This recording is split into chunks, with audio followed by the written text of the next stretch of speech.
जैसे देखिए पहले प्रश्न में कहा है 4200 रुपये को अमर और मदन के बीच 9:15 के अनुपात में बांटा गया है, तो मदन को कुल कितनी राशि प्राप्त होगी। तो मदन को कुल कितनी राशि प्राप्त होगी यही कहा है। तो कुल राशि कितनी है हम जान लेते हैं। तो हमारी कुल राशि हो जाएगी, कुल राशि पहले लिख लेते हैं, 4200 हमारी कुल राशि है। और इसमें अमर का क्या हिस्सा है, तो अमर को हम ए मान लेते हैं, अमर को हम ए मान लेते हैं। तो ए का हिस्सा क्या है 9, और मदन जो है, मदन को हम एम मान लेते हैं और इसका हिस्सा 15 है। तो हम जानते हैं कि इन दोनों को मिलाकर ही 4200 बना है। तो 4200 इन दोनों को मिलाकर ही बना है। तो 15 को और 9 को हम जोड़ देंगे, 15 को और 9 को जोड़ देंगे तो हमारा हो जाएगा, इसको 9x मान लीजिए और इसको 15x मान लीजिए। x मानने से और आसान हो जाएगा।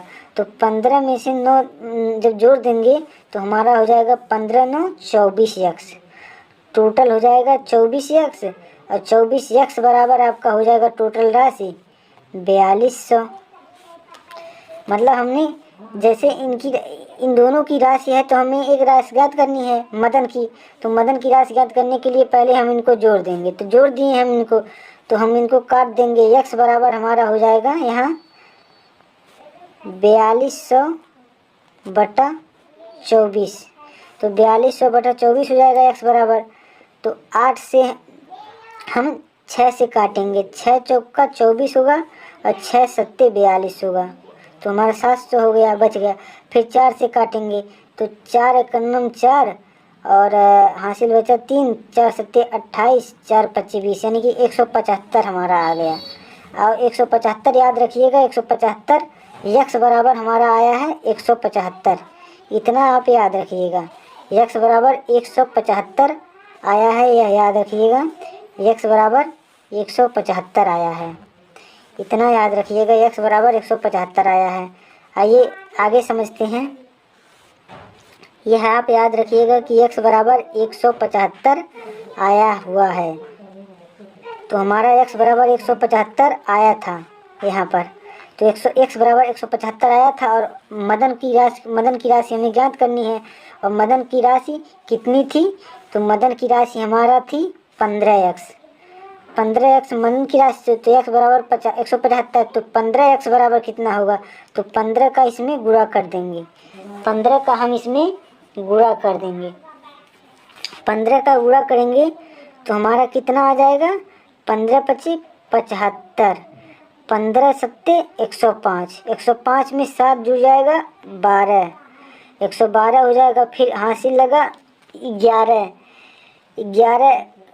11 हासिल लग गया, 15 का नम 15, 15 में 11 जुड़ जाएगा तो कितना हो जाएगा 26, यानी कि हमारी मदन की राशि हो जाएगी 2625 रुपये। 2625 रुपये मदन की टोटल राशि हो जाएगी। और अगर हमें अमर की राशि ज्ञात करनी है तो 4200 में से हम 2625 रुपये घटा देंगे, 2625 रुपये घटा देंगे। 10 में से 5 घटा 1 बचा, 5 बचा। और उसके बाद 9 में से 2 घटा 7 बचा। उसके बाद 11 में से 6 घटा तो 5 बचेगा।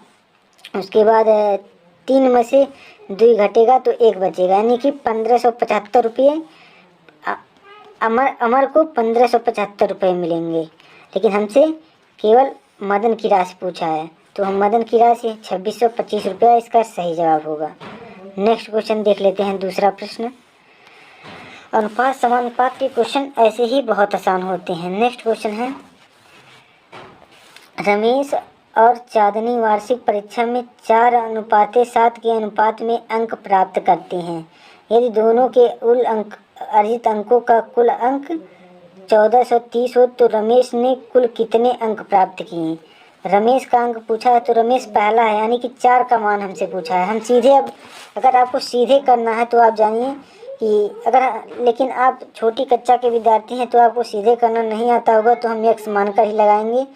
तो रमेश का मानेंगे हम 4x और चंद्रानी का मानेंगे हम 7x। चंद्रानी का 7x हो गया और रमेश का हो गया 4x, और टोटल मिलाकर 7x और 4x हो गया हमारा 11x। तो 11x का मान है 1430 रुपया। 11x का मान 1430 रुपया है। तो रमेश का ज्ञात करना है, तो रमेश का है 4x, तो हमें एक ही नियम से सीधे लगा दीजिए। 11x का मान 1430 रुपया, तो 4x का मान कितना होगा, तो एक एक नियम से हमारा सीधा लग जाएगा क्वेश्चन।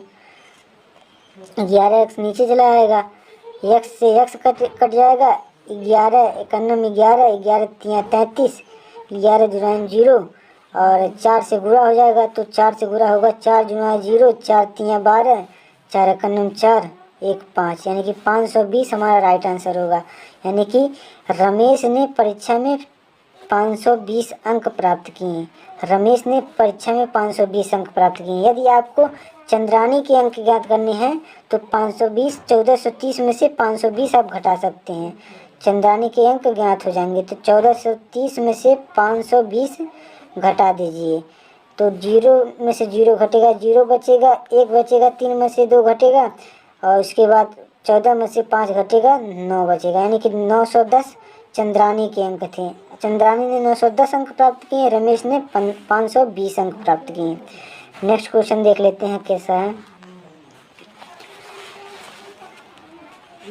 कह रहा है संगीता और राम ने एक साथ मिलकर 6630 रुपये जमा किए, तो जो कि क्रमशः 4:9 के अनुपात में है, तो संगीता ने कितना धन जमा किया। पूछ रहा है संगीता का हिस्सा क्या है।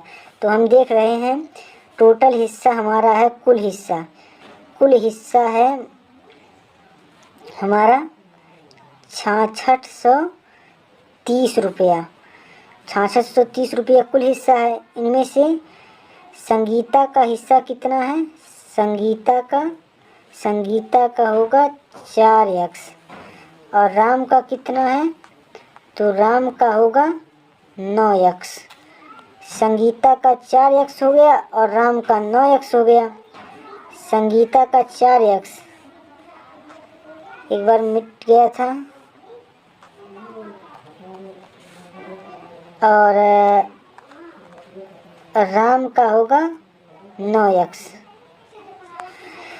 और टोटल तो हमारा 6630 रुपया है। तो हमें क्या ज्ञात करना है, संगीता का ज्ञात करना है, यानी कि 4x का मान ज्ञात करना है। यानी कि 9 और 4 को हम जोड़ देंगे, 9 4 13x, यानी कि 13x का मान हमारा हो जाएगा 6630 रुपया। 13x का मान हो जाएगा 6630 रुपया।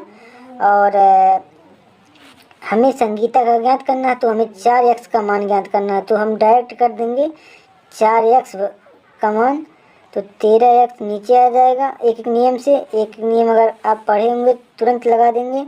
तो 13 को 66 से काटेंगे, 33 13 25 65 हो जाएगा, और 13 का नाम 1 हो जाएगा, 13 जुना 0, यानी कि 510 गुणे 4, तो 4 जुना 0 होगा।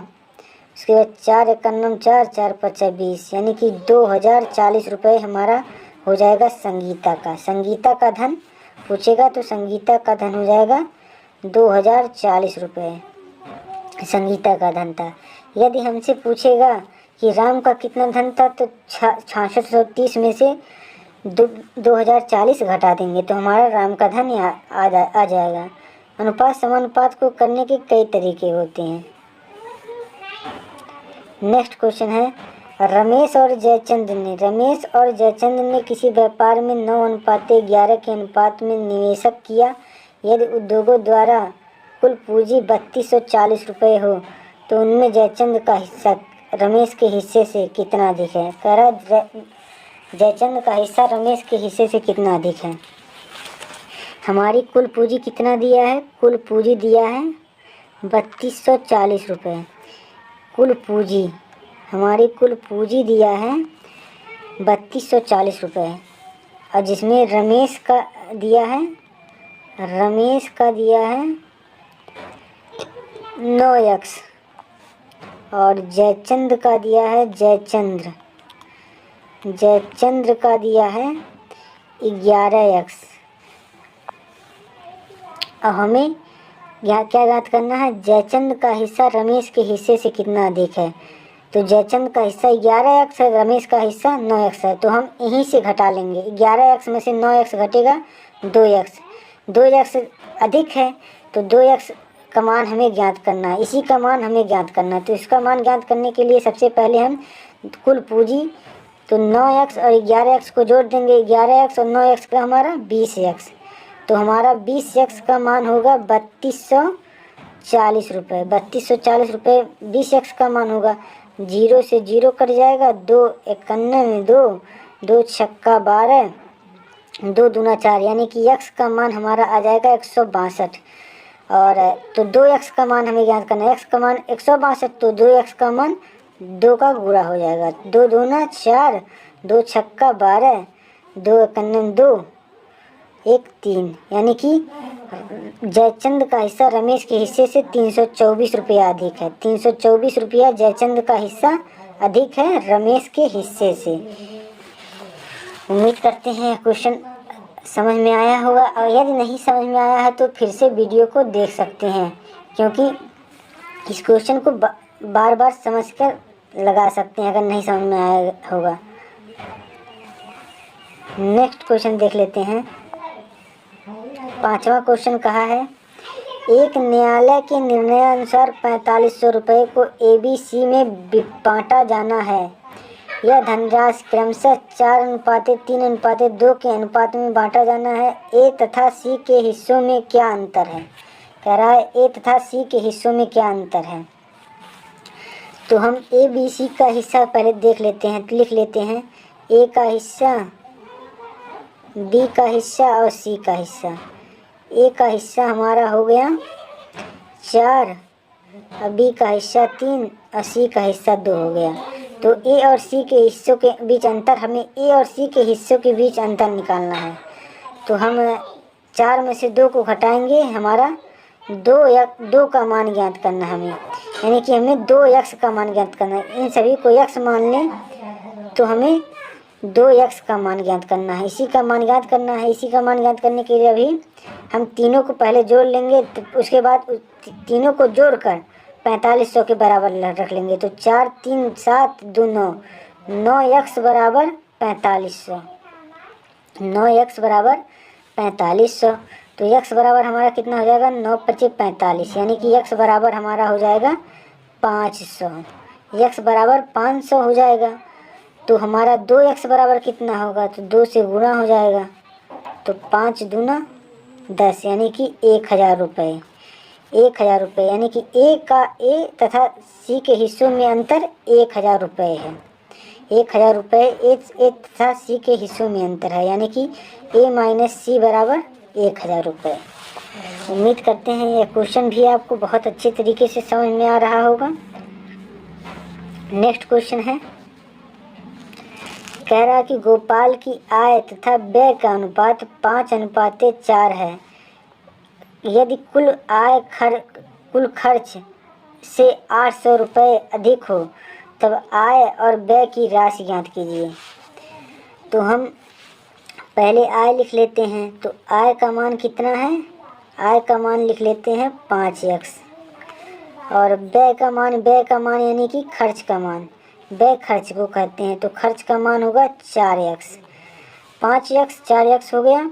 अब कुल आय कितना कहा है, कुल आय कुल खर्च से 800 रुपये अधिक है। तो खर्च हमारा 4x है, आय 5x है, तो 5x में से 4x घटेगा, x बच जाएगा, यानी कि x का मान हमें दिया है 800, यानी कि यह जो होगा वो x का मान होगा, यह जो होगा x का मान होगा, यानी कि आय कुल खर्च से 800 रुपये अधिक है, यानी कि 5x में से हम 4x घटाएंगे तो x का मान हमारा 800 आ जाएगा। x का मान 800 आ गया, तो हमारा कह रहा है कि तब आय तथा व्यय की राशि ज्ञात कीजिए। आय तथा व्यय दोनों की राशि ज्ञात कीजिए, कह रहा है अलग अलग ज्ञात करना है। तो हमें आय की राशि ज्ञात करने के लिए x का मान 800, तो 5x का मान 8 × 5 = 40, यानी कि 4000 हो जाएगा हमारी आय, और 8 × 4 = 3200 रुपये हो जाएगी हमारी खर्च, यानी कि आय हमारा 4000 और 3200 रुपया खर्च हो जाएगा। यानी कि क्वेश्चन हमारा सॉल्व हो गया। उम्मीद करते हैं आपको बहुत ही पसंद आया होगा। नेक्स्ट सेशन में मिलते हैं नेक्स्ट वीडियो में। तब तक के लिए जय हिंद, जय भारत, वंदे मातरम।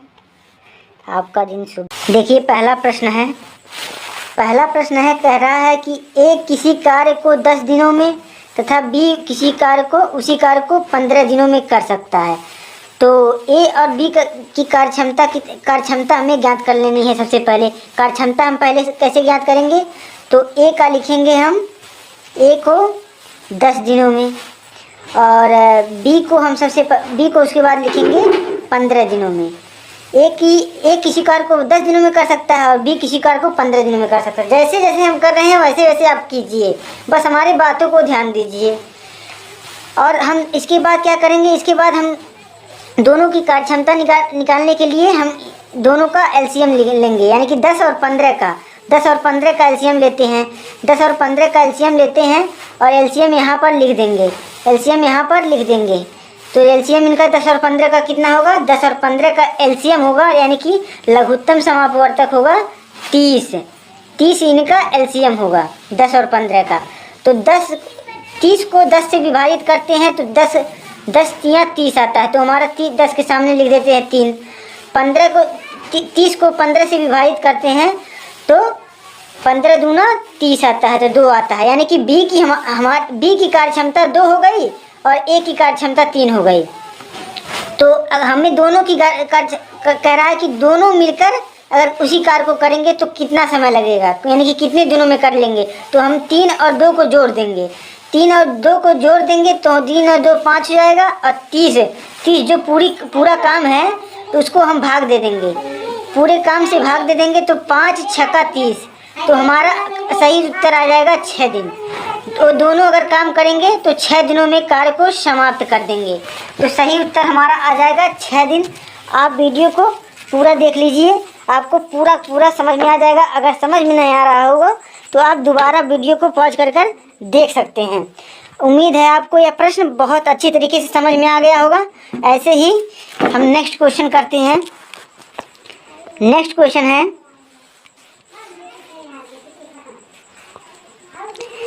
कह रहा है कि राजू एक कार्य को 40 दिन में कर सकता है और श्याम उसी कार्य को 60 दिनों में कर सकता है। कह रहा है राजू एक कार्य को 40 दिनों में कर सकता है और श्याम उसी कार्य को 60 दिनों में कर सकता है। तो हम पहले राजू का लिख लेते हैं। तो राजू का हमने लिख लिया है, राजू एक कार्य को 40 दिनों में कर सकता है। और उसके बाद कह रहा है कि श्याम का लिख लेते हैं, श्याम उसी कार्य को कह रहा है कि 60 दिनों में कर सकता है।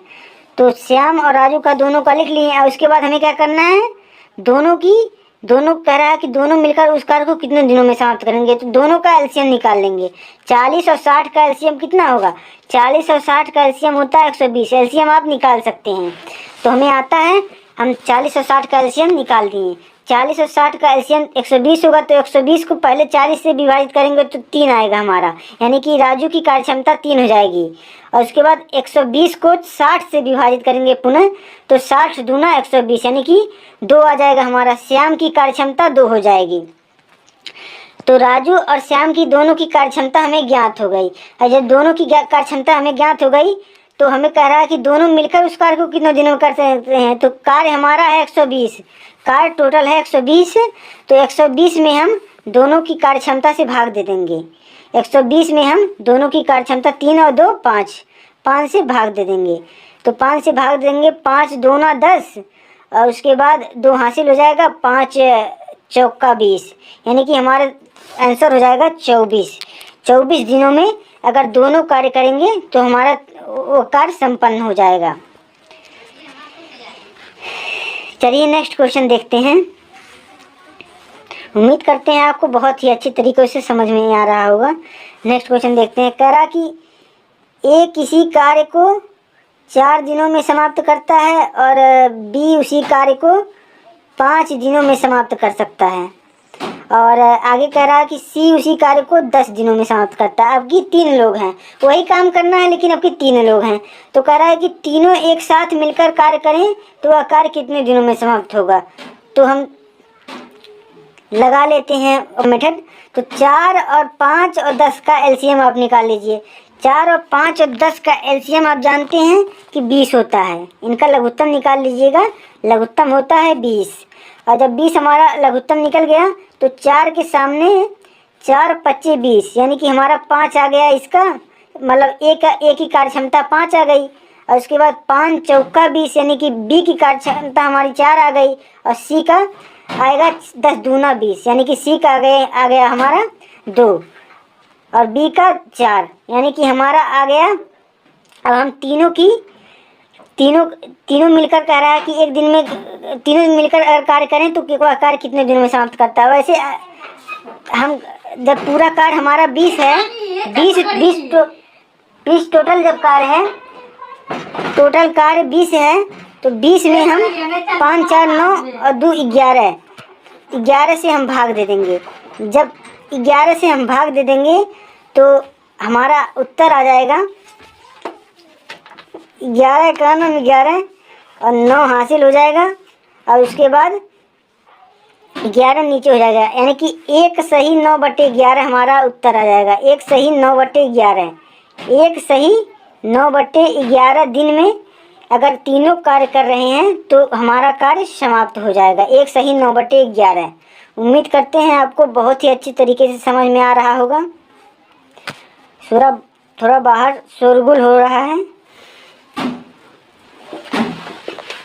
उस पर ध्यान न जाए। चौथा प्रश्न है, एक किसी कार्य को कह रहा है कि 10 दिनों में समाप्त करता है। एक किसी कार्य को 10 दिनों में समाप्त करता है। आगे कह रहा है कि बी उसी कार्य को 12 दिनों में समाप्त करता है। आगे कह रहा है कि सी भी उसी कार्य को 20 दिनों में समाप्त करता है। इस बार भी 3 लोगों का क्वेश्चन है, तो इसे कर लेते हैं। सबसे पहले हम तीनों का एलसीएम निकाल लेंगे। तो 10 और 12 और 20 का एलसीएम कितना होगा? तो 10 और 12 और 20 का एलसीएम होगा 60। तो हमारा एलसीएम आ गया 60। अब 60 आ गया एलसीएम, तो 60 में 10 से पहले भाग देंगे तो हमारा एक का कार्य क्षमता निकल जाएगा। तो 10 छक्का 60, एक का कार्य क्षमता 6 हो गया। बी का कार्य क्षमता निकालने के लिए 60 में हम 12 से भाग देंगे तो 12 25 60, यानी कि हमारा बी का कार्य क्षमता निकल गया। और सी का कार्य क्षमता निकालने के लिए हम 60 में 20 से भाग देंगे, 20 तियां 60, यानी कि ए का कार्य क्षमता 6 हो जाएगा और बी का कार्य क्षमता 5 हो जाएगा और सी का कार्य क्षमता 3 हो जाएगा। यानी कि अगर हम तीनों को अब कह रहा है कि तीनों मिलाकर तीनों अगर मिलकर, वैसे तो अकेले अकेले कार्य कर रहे थे, तब उनका कार्य अकेले का 10 दिन में समाप्त हो रहा था, दूसरे का 12 दिन में, तीसरे का 20 दिन में। अब तीनों एक साथ मिल गए हैं तो कार्य कितने दिनों में समाप्त होगा ये देखते हैं। तो संपूर्ण कार्य है हमारा 60। टोटल कार्य जब 60 है तो 60 में हम 6 5 11 3 14, 11 3 14 होता है, तो 14 से हम भाग दे देंगे। 14 से जब भाग देंगे तो हमारा कटेगा 2 7 14 और 2 30 7, यानी कि हम अगर भिन्न में आंसर कहें तो हमारा 30/7 दिन में आ जाएगा उत्तर। 30/7 दिन में, नहीं तो आप काट भी सकते हैं। 7 चौका 28 और 2 4 सही 2/7 आपका आंसर होगा। 4 सही 2/7 दिन में वो तीनों मिलकर कार्य को समाप्त कर सकते हैं। तो उम्मीद करते हैं यह भी प्रश्न बहुत अच्छी तरीके से आपको समझ में आ रहा होगा। अगर नहीं समझ में आ रहा होगा तो पीछे से वीडियो फिर से देख सकते हैं, आपको बहुत ही आसानी तरीके से समझ में आएगा। नेक्स्ट क्वेश्चन देखते हैं। कह रहा है रजनी किसी कार्य को 20 दिनों में कर सकती है, गीता उसी कार्य को 30 दिनों में कर सकती है तथा सविता उसी कार्य को 40 दिनों में कर सकती है। बताइए तीनों मिलकर उस कार्य को कितने दिनों में पूरा करेंगे। तो कह रहा है रजनी, सबसे पहले हम रजनी का लिख लेते हैं। रजनी उसी किसी कार्य को 20 दिनों में पूरा करती है। आगे कह रहा है गीता, तो गीता उसी कार्य को 30 दिनों में पूरा कर सकती है। गीता 30 दिन हो गया। और उसके बाद सविता का दिया है सविता का कहा है, सविता कितने दिनों में करेगी? सविता कह रहा है 40 दिनों में करेगी। तो हम जानते हैं कि पूरा कार्य निकालने के लिए और इन तीनों की कार्य क्षमता निकालने के लिए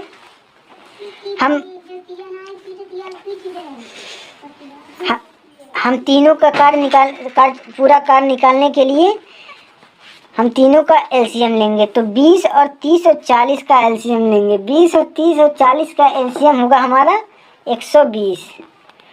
120 हमारा एलसीएम हो गया।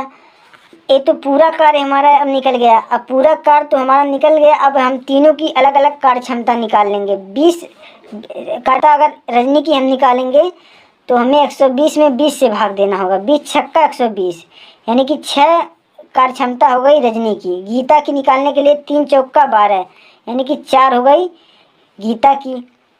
सविता की निकालने के लिए 4 तियाँ 12, यानी कि 3 हो गई सविता की। तो हमारा तीनों का अलग अलग आ गया। तो हमें अगर कह रहा है कि तीनों मिलकर उस कार्य को करें तो कितना समय लगेगा, तो 120 में हम संपूर्ण कार्य में हम तीनों के कार्य क्षमता से भाग दे देंगे। तो 6 4 10 3 13 से हम भाग दे देंगे। तो अगर भिन्न में उत्तर चाहें तो ऐसे कर सकते हैं 120/13 दिन।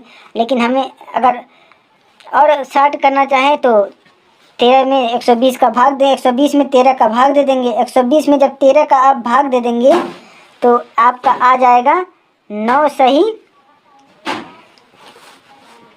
3/13। 9 सही 3/13 दिन आपका राइट आंसर हो जाएगा, क्योंकि 13 9 117, 3 हासिल बचेगा और 13 नीचे उतर जाएगा। तो आपका 5वां भी क्वेश्चन हो गया। क्वेश्चन से शुरुआत करते हैं। पहला क्वेश्चन है, अंडमान निकोबार द्वीप समूह कहाँ स्थित है? अंडमान निकोबार द्वीप समूह बंगाल की खाड़ी में स्थित है। अगला क्वेश्चन है, अंडमान निकोबार द्वीप समूह की सबसे ऊंची चोटी का क्या नाम है? अंडमान निकोबार द्वीप समूह की सबसे ऊंची चोटी सैंडल पीक है।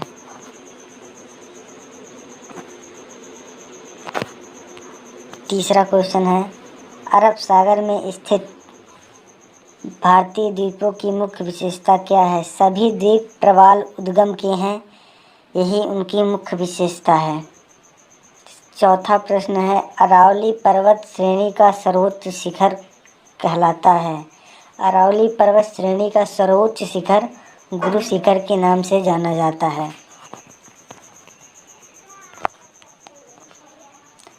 पांचवा प्रश्न है, आदम का पुल किन दोनों देशों के मध्य है?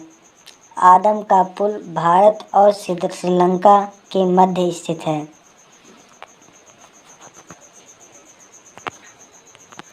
छठा प्रश्न है, आओ जनजाति किस राज्य में से संबंधित है? आओ जनजाति असम राज्य से संबंधित है।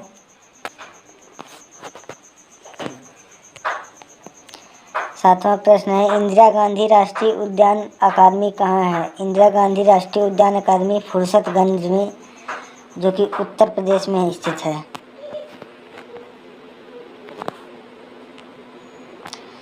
अगला क्वेश्चन है, ईश्वर का निवास स्थान किस नगरी को कहा जाता है? प्रयाग नगरी को, यानी कि इलाहाबाद को ईश्वर का निवास स्थान कहा जाता है। अगला क्वेश्चन है, कर्क रेखा किन राज्यों से होकर गुजरती है? कर्क रेखा भारत के 8 राज्यों से होकर गुजरती है। राजस्थान, गुजरात, मध्य प्रदेश, छत्तीसगढ़, झारखंड, पश्चिम बंगाल, त्रिपुरा और मिजोरम। ये 8 राज्य ऐसे हैं जहाँ से कर्क रेखा गुजरती है। इनको याद करने की ट्रिक है, कर्क रेखा की याद करने की ट्रिक है गमछा झार, मित्र पर गमछा झार, यही याद करने की ट्रिक है। कार्डामम पहाड़ी इलायची की पहाड़ी कहाँ स्थित है? केरल में। कावेरी जल विवाद किन राज्यों के बीच है? कावेरी जल विवाद कर्नाटक और तमिलनाडु राज्यों के बीच है। 12वां प्रश्न है, किस देश के साथ न्यूमोर द्वीप के कारण भारत का विवाद है? बांग्लादेश के साथ।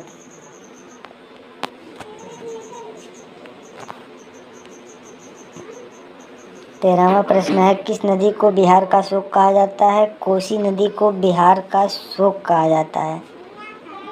14वां प्रश्न है, किस बंदरगाह को भारत का प्रवेश द्वार कहा जाता है? मुंबई बंदरगाह को भारत का प्रवेश द्वार कहा जाता है। 15वां प्रश्न है, किस राज्य की समुद्र तट रेखा सबसे लंबी है? गुजरात की समुद्र तट रेखा सबसे लंबी है। किस स्थान पर 1911 में विश्व की प्रथम हवाई डाक यात्रा प्रारंभ की गई थी? इलाहाबाद और नैनी के मध्य। 17वां प्रश्न है, कोंकण रेल मार्ग किस पर्वत श्रृंखला से होकर गुजरता है? पश्चिमी घाट से।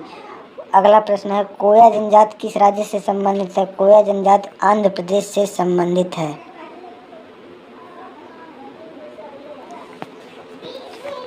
अगला प्रश्न है, कोलकाता और मुंबई को कौन सा दर्रा जोड़ता है? भोरघाट दर्रा कोलकाता और मुंबई को जोड़ता है। कौन सा बंदरगाह भारतीय समुद्री व्यापार का पूर्वी द्वार कहलाता है? कोलकाता का हल्दिया बंदरगाह भारतीय समुद्री व्यापार का पूर्वी द्वार कहलाता है। अगला प्रश्न है, कौन सा महत्वपूर्ण अक्षांश भारत को दो भागों में विभाजित करता है? 23°3' उत्तरीय अक्षांश भारत को दो भागों में विभाजित करता है।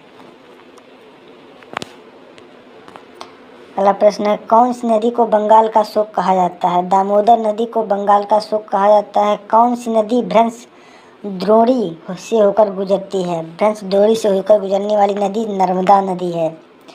अगला प्रश्न है, कौन सी पर्वतमाला सह्याद्री के नाम से जानी जाती है? पश्चिमी घाट पर्वतमाला सह्याद्री के नाम से जानी जाती है।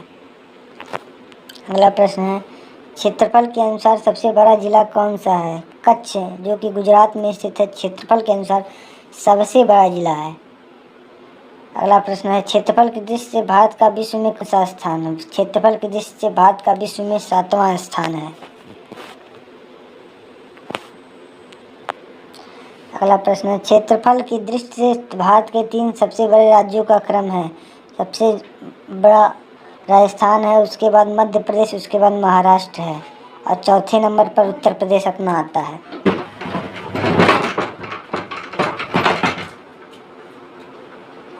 अगला प्रश्न है, खरीफ की फसल कौन सी है?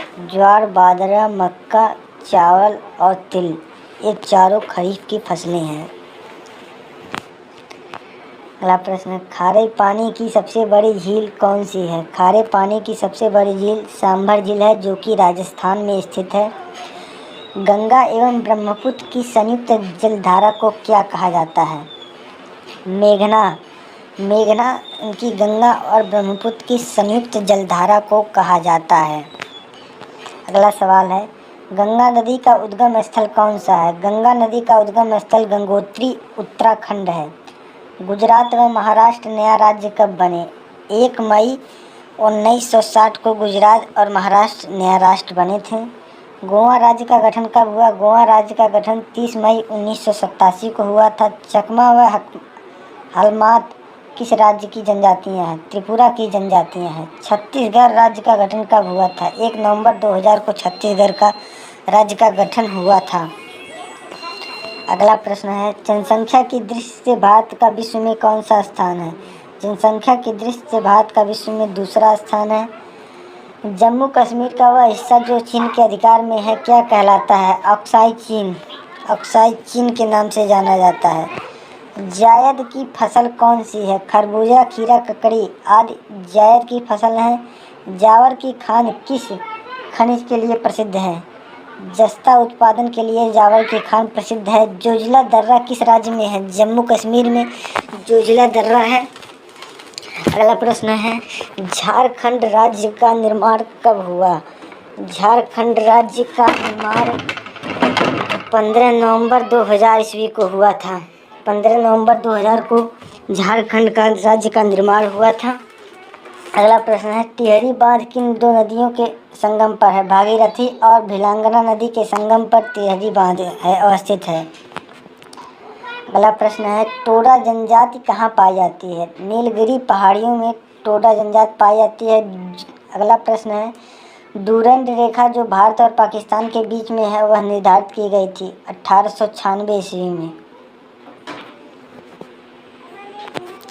अगला प्रश्न है, डेल्टा ने बनाने वाली भारत की सबसे लंबी नदी कौन सी है? नर्मदा नदी, जो कि डेल्टा नहीं बनाती है, और भारत की सबसे लंबी नदी है डेल्टा ने बनाने वाली में। और वैसे तो भारत की सबसे लंबी नदी गंगा नदी है।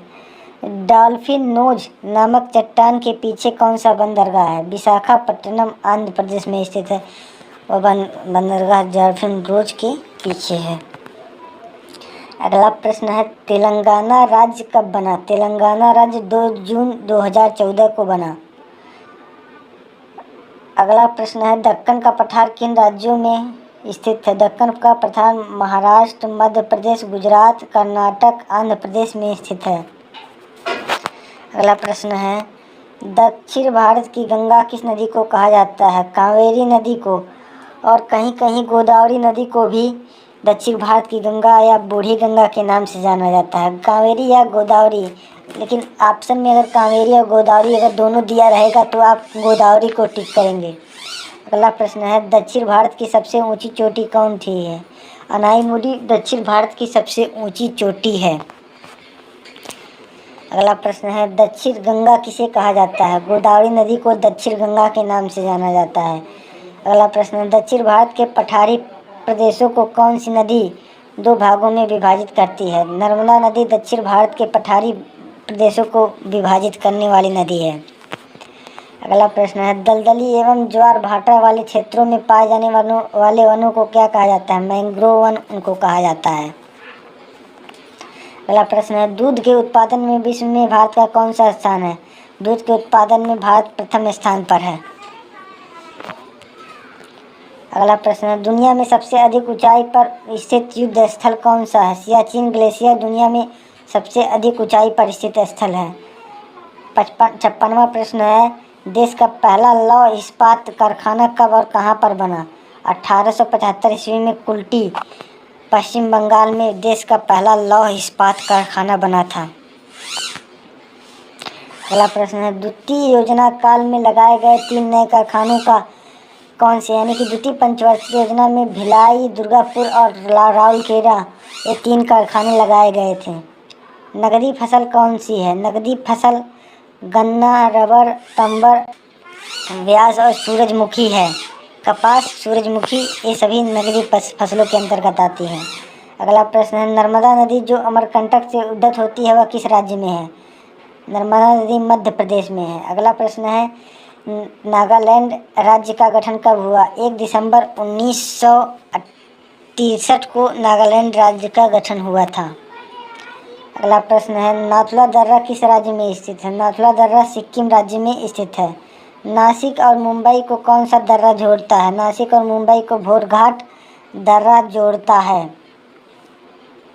अगला प्रश्न, निजी क्षेत्र में स्टील का कौन सा कारखाना सबसे पुराना है?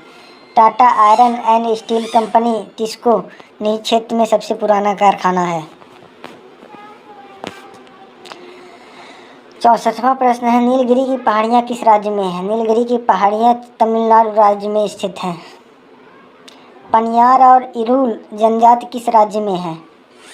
तमिलनाडु राज्य में पनियार और इरुल जनजाति हैं। अगला प्रश्न है, पंबन द्वीप कहाँ स्थित है? पंबन द्वीप मन्नार की खाड़ी में स्थित है। अगला प्रश्न है, पशुओं का सबसे बड़ा मेला कहाँ लगता है? सोनपुर बिहार में पशुओं का सबसे बड़ा मेला लगता है। 5 नदियों की भूमि किसे कहा जाता है? पंजाब को 5 नदियों की भूमि कहा जाता है। अगला प्रश्न है, पालघाट दर्रा किन 2 राज्यों को जोड़ता है? केरल व तमिलनाडु को पालघाट दर्रा जोड़ता है। प्रायद्वीपीय भारत की सबसे बड़ी नदी कौन सी है? गोदावरी नदी प्रायद्वीपीय भारत की सबसे बड़ी नदी है।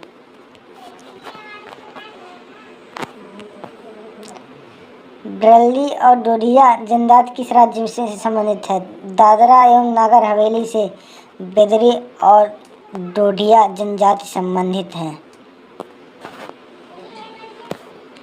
अगला प्रश्न है, भारत और चीन की सीमा रेखा को स्पर्श करने वाले भारतीय राज्य कौन से हैं? अरुणाचल प्रदेश, नागालैंड और मणिपुर और मिजोरम, ये 4 राज्य ऐसे हैं जो भारत और चीन की सीमा रेखा को स्पर्श करते हैं। अगला प्रश्न है, भारत और पाकिस्तान के बीच चलने वाली रेलगाड़ी कौन सी है? समझौता व थार एक्सप्रेस 2 ऐसी रेलगाड़ियां हैं जो भारत और पाकिस्तान के बीच चलती हैं। 74वां प्रश्न है, भारत और पाकिस्तान के बीच रेड क्लिफ रेखा कब निर्धारित की गई थी? 15 अगस्त 1947 को भारत और पाकिस्तान के बीच रेड क्लिफ रेखा का निर्धारण किया गया था। अगला प्रश्न है, भारत और पाकिस्तान के बीच सीमा रेखा का निर्धारण किसने किया था? सीमा रेखा का निर्धारण सर सिरिल जॉन रेडक्लिफ ने किया था। 76वां प्रश्न है, भारत का उत्तर से दक्षिण तक विस्तार कितना है? 3214 किलोमीटर भारत का उत्तर से दक्षिण तक विस्तार है। भारत का कुल क्षेत्रफल कितना है? 32,87,263 वर्ग किलोमीटर भारत का कुल क्षेत्रफल है। अगला प्रश्न है, भारत का कौन सा बंदरगाह ज्वारी है? कांडला बंदरगाह भारत का ज्वारी बंदरगाह है। भारत का कौन सा भू आकृतिक भाग प्राचीन है? प्रायद्वीपीय पठार भारत का भू आकृतिक भाग ऐसा है जो सबसे प्राचीन है। 80 प्रश्न है, भारत का कौन सा राज्य चीन, नेपाल और भूटान की सीमा को स्पर्श करता है? सिक्किम राज्य भारत की ऐसा है जो चीन, नेपाल और भूटान की सीमा को स्पर्श करता है। भारत का कौन सा राज्य 3 ओर से बांग्लादेश से घिरा है? त्रिपुरा ऐसा राज्य है जो बांग्लादेश से 3 ओर से घिरा है और बाकी एक भाग ऐसा है जो भारतीय राज्यों से घिरा हुआ है।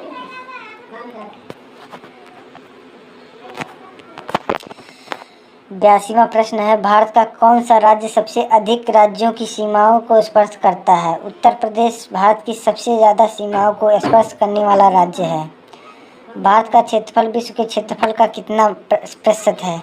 भारत का क्षेत्रफल विश्व के क्षेत्रफल का 2.42% है। भारत का पूर्व से पश्चिम तक विस्तार कितना है? भारत का पूर्व से पश्चिम तक विस्तार 2933 किलोमीटर है। अगला प्रश्न है, भारत का प्रथम परमाणु रिएक्टर कौन सा है? यह कब शुरू किया गया था? अप्सरा परमाणु रिएक्टर 1956 में है, जो 1956 में शुरू किया गया था। अप्सरा ऐसा प्रथम परमाणु रिएक्टर है। अगला प्रश्न है, भारत का सबसे ऊंचा जलप्रपात कौन सा है? गरसप्पा या जोग जलप्रपात, जो कि कर्नाटक में स्थित है। परीक्षा की दृष्टि से यह क्वेश्चन वेरी इंपॉर्टेंट है। एसएससी ने कई बार इस प्रश्न को पूछा है। भारत का सबसे ऊंचा जलप्रपात कौन सा है? गरसप्पा, जिसे जोग जलप्रपात के नाम से भी जाना जाता है, वह भारत का सबसे ऊंचा जलप्रपात है। अगला प्रश्न है, भारत का सबसे ऊंचा बांध कौन सा है? भारत का सबसे ऊंचा बांध टिहरी बांध है, जो कि उत्तराखंड में स्थित है। भारत का सबसे गहरा बंदरगाह कौन सा है? गंगावरम बंदरगाह आंध्र प्रदेश में स्थित है, वह भारत का सबसे गहरा बंदरगाह है। भारत का सबसे बड़ा कैंटिलीवर पुल कौन सा है? हावड़ा ब्रिज, जो कि कोलकाता में स्थित है, भारत का सबसे बड़ा कैंटिलीवर पुल है।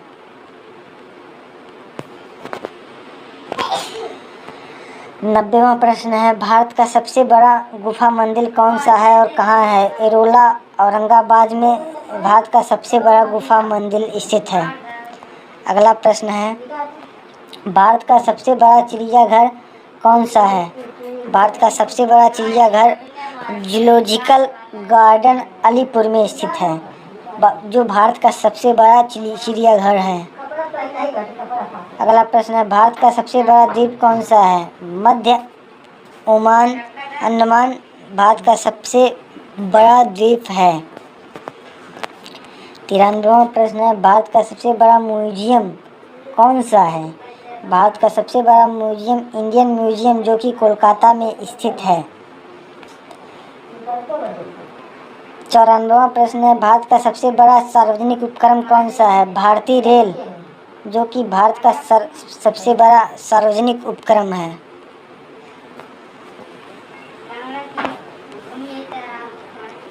अगला प्रश्न है, भारत का सबसे लंबा प्लेटफार्म कौन सा है? गोरखपुर, उत्तर प्रदेश, जो भारत का सबसे लंबा प्लेटफार्म है। लेकिन इस समय भारत का सबसे लंबा प्लेटफार्म खड़गपुर होने वाला है। अगला क्वेश्चन है, सिक्किम राज्य का गठन कब हुआ? सिक्किम राज्य का गठन 16 मई 1975 ईस्वी को हुआ था। अगला सवाल है, सेतु समुद्रम परियोजना किसे जोड़ती है? मन्नार की खाड़ी व पाक जलमर्मध्य को सेतु समुद्रम परियोजना जोड़ती है। 98वां प्रश्न है, स्वतंत्रता से पहले कौन सा भारतीय क्षेत्र काला पानी के नाम से जाना जाता था? काला पानी के नाम से अंडमान निकोबार द्वीप समूह को स्वतंत्रता से पहले जाना जाता था। सेकंड लास्ट प्रश्न है, हरियाणा और पंजाब नया राज्य कब बना? 1 नवंबर 1966 को हरियाणा और पंजाब नए राज्य का गठन हुआ। अगला प्रश्न है, यानी कि लास्ट प्रश्न है, हिमाचल प्रदेश राज्य कब बना था? हिमाचल प्रदेश राज्य 1971 में बना था। और इसी तरह हमारा वीडियो यहीं ख़त्म हुआ। अगर वीडियो अच्छा लगा हो तो वीडियो को लाइक कीजिए और चैनल पर पहली बार आए हैं तो चैनल को सब्सक्राइब कीजिए। जय हिंद, जय भारत। मिलते हैं नेक्स्ट वीडियो में नेक्स्ट टॉपिक के साथ। तब तक के लिए जय हिंद, जय भारत। आपका दिन शुभ हो।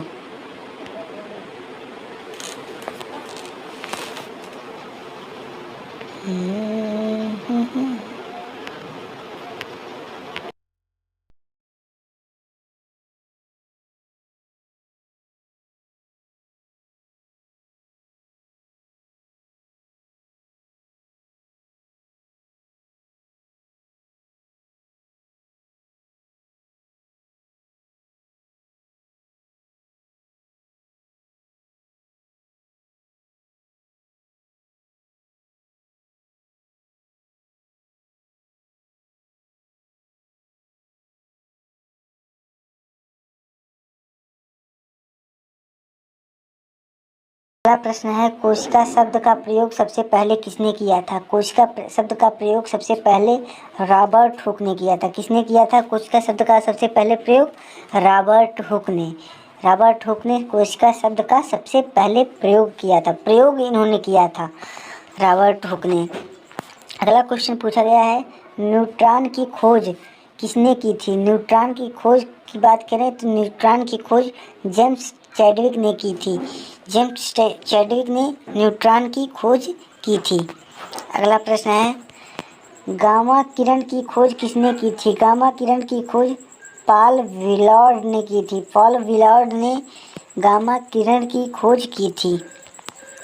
अगला प्रश्न है, ऑक्सीजन की खोज किसने की थी? ऑक्सीजन की खोज प्रिस्टले नामक वैज्ञानिक ने की थी।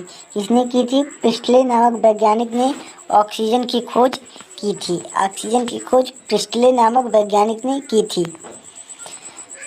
अगला प्रश्न है, एक्सरे की खोज किसने की थी? एक्सरे की खोज रोंटगन ने की थी। रोंटगन ने एक्सरे की खोज की थी।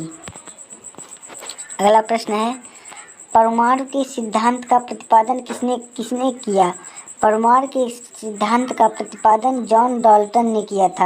अगर पूछेगा परमाणु के सिद्धांत का जनक किसे कहा जाता है तो आप कहेंगे जॉन डाल्टन को परमाणु के सिद्धांत का जनक कहा जाता है।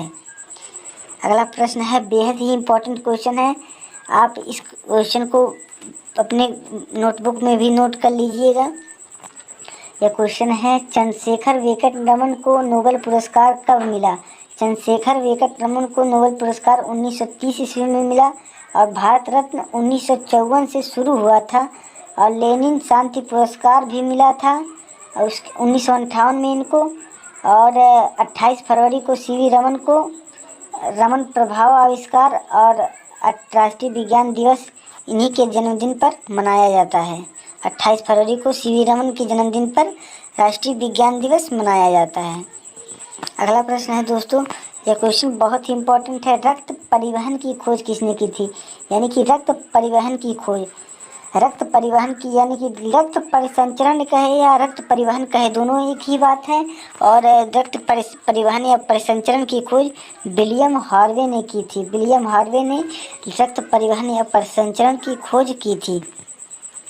अगला प्रश्न है, हाइड्रोजन को तत्व के रूप में खोज किसने की थी? हाइड्रोजन को तत्व के रूप में खोज हेनरी कैवेंडिश ने की थी। हेनरी कैवेंडिश ने हाइड्रोजन को तत्व के रूप में खोजित किया था। अगला प्रश्न है, केस्कोग्राफ यानी कि पौधों में वृद्धि की माप जानने के लिए यंत्र की खोज किसने की थी? यह दोस्तों हमारे देश के लिए बहुत बड़ी उपलब्धि थी कि केस्कोग्राफ की खोज जेसी बोस यानी कि जगदीश चंद्र बसु ने की थी। जगदीश चंद्र बसु इनका नाम है, जगदीश चंद्र बोस भी कह सकते हैं आप, दोनों कह सकते हैं। तो इन्होंने केस्कोग्राफ नामक यंत्र की खोज की थी जो पौधों की वृद्धि और आयु का पता लगाने के लिए उपयुक्त था। अगला प्रश्न है दोस्तों, चेचक के टीके की खोज किसने की थी? चेचक के टीके की खोज एडवर्ड जेनर नामक वैज्ञानिक ने की थी। एडवर्ड जेनर नामक वैज्ञानिक ने चेचक के टीके की खोज की थी। अगला प्रश्न है, टेलीस्कोप का निर्माण किसने किया? टेलीस्कोप का निर्माण गैलीलियो ने किया था। गैलीलियो ने ही टेलीस्कोप का निर्माण किया था। अगला प्रश्न है, सिक्कों का अध्ययन कहलाता है। सिक्कों का अध्ययन को क्या कहते हैं? न्यूमिस्मैटिक सिक्कों के अध्ययन को कहते हैं। अगला प्रश्न है, चिकित्सा शास्त्र का जनक किसे कहा जाता है? यानी कि चिकित्सा शास्त्र का जनक किसे कहा जाता है? फादर ऑफ चिकित्सा शास्त्र किसे कहा जाता है? तो चिकित्सा शास्त्र के जनक हिप्पोक्रेट्स को कहते हैं। हिप्पोक्रेट्स को चिकित्सा शास्त्र का जनक कहते हैं। अगला प्रश्न है, सूर्य के द्रव्यमान के 4 गुने द्रव्यमान को कहा जाता है। सूर्य के द्रव्यमान का अगर 4 गुना द्रव्यमान है तो उसे चंद्रशेखर सीमा कहा जाता है। चंद्रशेखर सीमा सूर्य के द्रव्यमान का 4 गुना को चंद्रशेखर सीमा, यानी कि ये हमारे देश के वैज्ञानिक थे चंद्रशेखर। चंद्रशेखर के नाम पर ही इसकी नाम चंद्रशेखर सीमा पड़ी थी। अगला प्रश्न है, यह क्वेश्चन एसएससी में पूछा भी गया है कि भोपाल दुर्घटना में किस गैस का रिसाव हुआ था? भोपाल दुर्घटना में मिथाइल आइसोसाइनेट गैस का रिसाव हुआ था। भोपाल दुर्घटना में मिथाइल आइसोसाइनेट का रिसाव हुआ था। अगला प्रश्न है, इंसुलिन की खोज किसने की थी? इंसुलिन की खोज की बात करें तो इंसुलिन की खोज बेंटिक एवं बेस्ट ने की थी। बेस्ट एवं बेंटिक ने इंसुलिन की खोज की थी। अगले क्वेश्चन की बात करें तो भारत का बर्ड्समैन यानी कि पक्षी वैज्ञानिक किसे कहा जाता है? भारत का पक्षी वैज्ञानिक किसे कहा जाता है? डॉक्टर सलीम अली। डॉक्टर सलीम अली को भारत का पक्षी वैज्ञानिक कहा जाता है। बर्ड्समैन के नाम से डॉक्टर सलीम अली जाने जाते हैं। और अगर कहे वाटरमैन किसे कहा जाता है, जल मैन किसे कहा जाता है, जलों का आदमी, तो वो राजेंद्र को कहा जाता है जलमैन यानी कि वाटरमैन उन्हें राजेंद्र को कहा जाता है। और अगला प्रश्न है, रेबीज के टीके की खोज किसने की थी? रेबीज की टीके की खोज लुईस पास्चर ने की थी, जिन्होंने दूध के लिए पाश्चुरीकरण का नियम बताया था। उन्होंने ही रेबीज की टीके की खोज की थी। अगला प्रश्न है, लाइसोसोम सुसाइडल बैग आत्महत्या की थैली की खोज किसने की थी? आत्महत्या की खोज, जिसे लाइसोसोम भी कहा जाता है, उसे आत्महत्या की थैली जिसे लाइसोसोम भी कहा जाता है, उसकी खोज सीडी डुवे ने की थी। सीडी डुवे ने आत्महत्या की थैली की खोज की थी। अगला प्रश्न है, यह क्वेश्चन 20 बार एग्जाम में रिपीट हुआ है एकदम ऐसे ही। पेनिसिलिन की खोज किसने की थी? पेनिसिलिन की खोज अलेक्जेंडर फ्लेमिंग ने की थी। अलेक्जेंडर फ्लेमिंग ने पेनिसिलिन की खोज की थी। अगला प्रश्न है दोस्तों, जीवाश्म की आयु का निर्धारण किसके द्वारा किया जाता है? जीवाश्म की आयु का निर्धारण रेडियो कार्बन डेटिंग द्वारा किया जाता है। रेडियो कार्बन डेटिंग द्वारा जीवाश्म की आयु का निर्धारण किया जाता है। अगला प्रश्न है, आवर्त के नियम की खोज किसने की थी, यानी कि आवर्त सारणी की खोज किसने की, तो ये की थी मेंडलीफ नामक वैज्ञानिक ने आवर्त सारणी की खोज की थी। अगला प्रश्न है, इलेक्ट्रॉन किस प्रकार के कण हैं? इलेक्ट्रॉन ऋण आवेश युक्त कण हैं, जो कि जे थॉमसन ने इलेक्ट्रॉन की खोज की थी। अगला प्रश्न है, गति के जड़त्व का नियम को किसने प्रतिपादित किया? गति के जड़त्व के नियम को गैलीलियो ने प्रतिपादित किया था। अगला प्रश्न है, भाभा परमाणु अनुसंधान केंद्र BARC, Bhabha atom research centre tagline राष्ट्र की सेवा में परमाणु कहाँ है? यह ट्राम्बे महाराष्ट्र में स्थित है। ट्राम्बे महाराष्ट्र में भाभा परमाणु अनुसंधान केंद्र स्थित है। अगला प्रश्न है, रडार का अर्थ क्या है? रडार का अर्थ होता है रेडियो डिटेक्शन एंड रेंजिंग। इसकी खोज अल्बर्ट टेलर ने की थी। अल्बर्ट टेलर ने ही इसकी खोज की थी। अगला प्रश्न है, होम्योपैथी चिकित्सा के जनक कौन थे? होम्योपैथी चिकित्सा के जनक हनीमैन थे। हनीमैन को होम्योपैथी चिकित्सा का जनक कहा जाता है। अगला प्रश्न है, भारत ने अपना पहला परमाणु विस्फोट कहाँ किया था? भारत ने अपना पहला परमाणु विस्फोट 18 मई 1974 में पोखरण राजस्थान में किया था। उस समय भारत की प्रधानमंत्री श्रीमती इंदिरा गांधी थीं। अगला प्रश्न है, मधुमक्खी पालन संबंधित है। मधुमक्खी पालन एपीकल्चर से संबंधित है और सेरीकल्चर को रेशम पालन से संबंधित है और हार्टिकल्चर फलों के उत्पादन से संबंधित है और पीसीकल्चर मछली पालन से संबंधित है।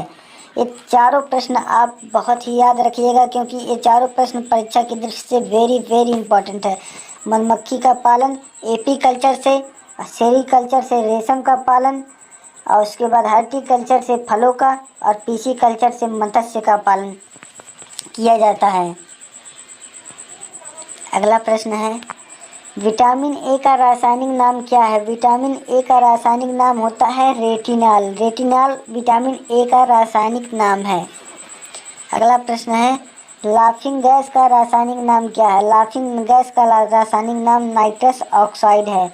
नाइट्रस ऑक्साइड को लाफिंग गैस कहते हैं।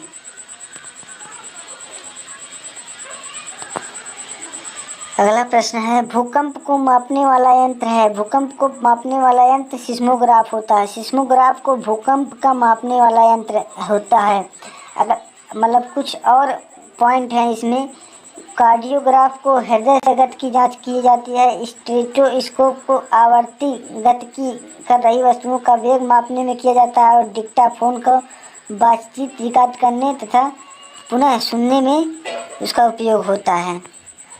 सेकंड लास्ट क्वेश्चन है दोस्तों, विटामिन शब्द किसने दिया था? विटामिन शब्द को फंक ने दिया था और विटामिन ए मैकुलन ने इसकी खोज की थी और विटामिन बी की खोज भी मैकुलन ने की थी। विटामिन सी की खोज होलकट ने की थी। अगला प्रश्न है, भारत ने दूसरा परमाणु विस्फोट कब किया था? भारत में दूसरा परमाणु विस्फोट 13 मई 1998 को अटल बिहारी वाजपेयी के प्रधानमंत्रित्व काल में किया था। तो दोस्तों यही हमारा वीडियो समाप्त हुआ। मिलते हैं नेक्स्ट वीडियो में नेक्स्ट सेट के साथ। तब तक के लिए जय हिंद। संस्थापक कौन थे? तो सौरोदय अवधारणा के संस्थापक थे विनोबा भावे। विनोबा भावे सौरोदय अवधारणा के संस्थापक थे और विनोबा भावे भूदान आंदोलन के भी संस्थापक थे। दूसरा क्वेश्चन है, ईमेल में बीसीसी क्या है? यानी कि बीसीसी का फुल फॉर्म पूछा है तो बीसीसी का फुल फॉर्म होता है blind carbon copy. Blind carbon copy BCC का फुल फॉर्म होता है। अगला प्रश्न है, जठर या शरीर के अन्य भीतरी भागों की जांच के लिए प्रयोग की जाने वाली एक तकनीक एंडोस्कोपी किस परिघटना पर आधारित है? तो ये पूर्ण आंतरिक परावर्तन पर आधारित होती है। तो ये पूर्ण आंतरिक परावर्तन पर आधारित होती है। अगला प्रश्न है, धातुएं ऊष्मा और विद्युत की संचालक होती हैं सिवाय, तो बिस्मथ के धातुएं ऊष्मा और विद्युत की संचालक होती है। बिस्मथ एक ऐसी धातु है जो विद्युत की संचालक नहीं है। अगला प्रश्न है, ये बहुत इम्पोर्टेंट क्वेश्चन है। एलिफेंटा के प्रसिद्ध शैलकृत मंदिरों का श्रेय दिया जाता है। एलिफेंटा के प्रसिद्ध शैलकृत मंदिरों का श्रेय चालुक्य वंश के शासकों को दिया जाता है। नेक्स्ट प्रश्न है, 1905 में बंगाल विभाजन के फलस्वरूप एक आंदोलन आगे बढ़ा था जिसका नाम था।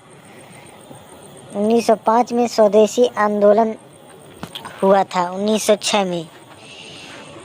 नेक्स्ट प्रश्न है, मृदा रहित कृषि को क्या कहा जाता है? मृदा रहित कृषि को जल संवर्धन कृषि कहा जाता है। नेक्स्ट प्रश्न है, प्लासी की लड़ाई किसके बीच लड़ी गई? प्लासी की लड़ाई 1757 ईस्वी में सिराजुद्दौला और रॉबर्ट क्लाइव के बीच में लड़ी गई थी। नेक्स्ट क्वेश्चन है, किस गवर्नमेंट ऑफ इंडिया एक्ट द्वारा केंद्र में द्वैध शासन लागू हुआ था? केंद्र में द्वैध शासन 1935 के अधिनियम द्वारा लागू हुआ था। नेक्स्ट प्रश्न है, अकबर का प्रसिद्ध राजस्व मंत्री कौन था? अकबर का राजस्व मंत्री टोडरमल थे। टोडरमल अकबर के समय के राजस्व मंत्री थे। नेक्स्ट प्रश्न है, निम्न में से कौन प्राकृतिक रबर का प्रमुख उत्पादक है? तो दक्षिण पूर्व एशिया, यानी कि दक्षिण पूर्व एशिया में हमारा देश भारत भी आता है। इसमें केरल प्राकृतिक रबर का प्रमुख उत्पादक केंद्र है।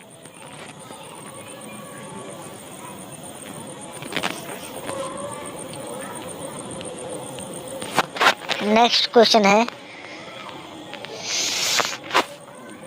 ग्रैंड कैनियन किस नदी में स्थित है? ग्रैंड कैनियन कोलोराडो नदी में स्थित है।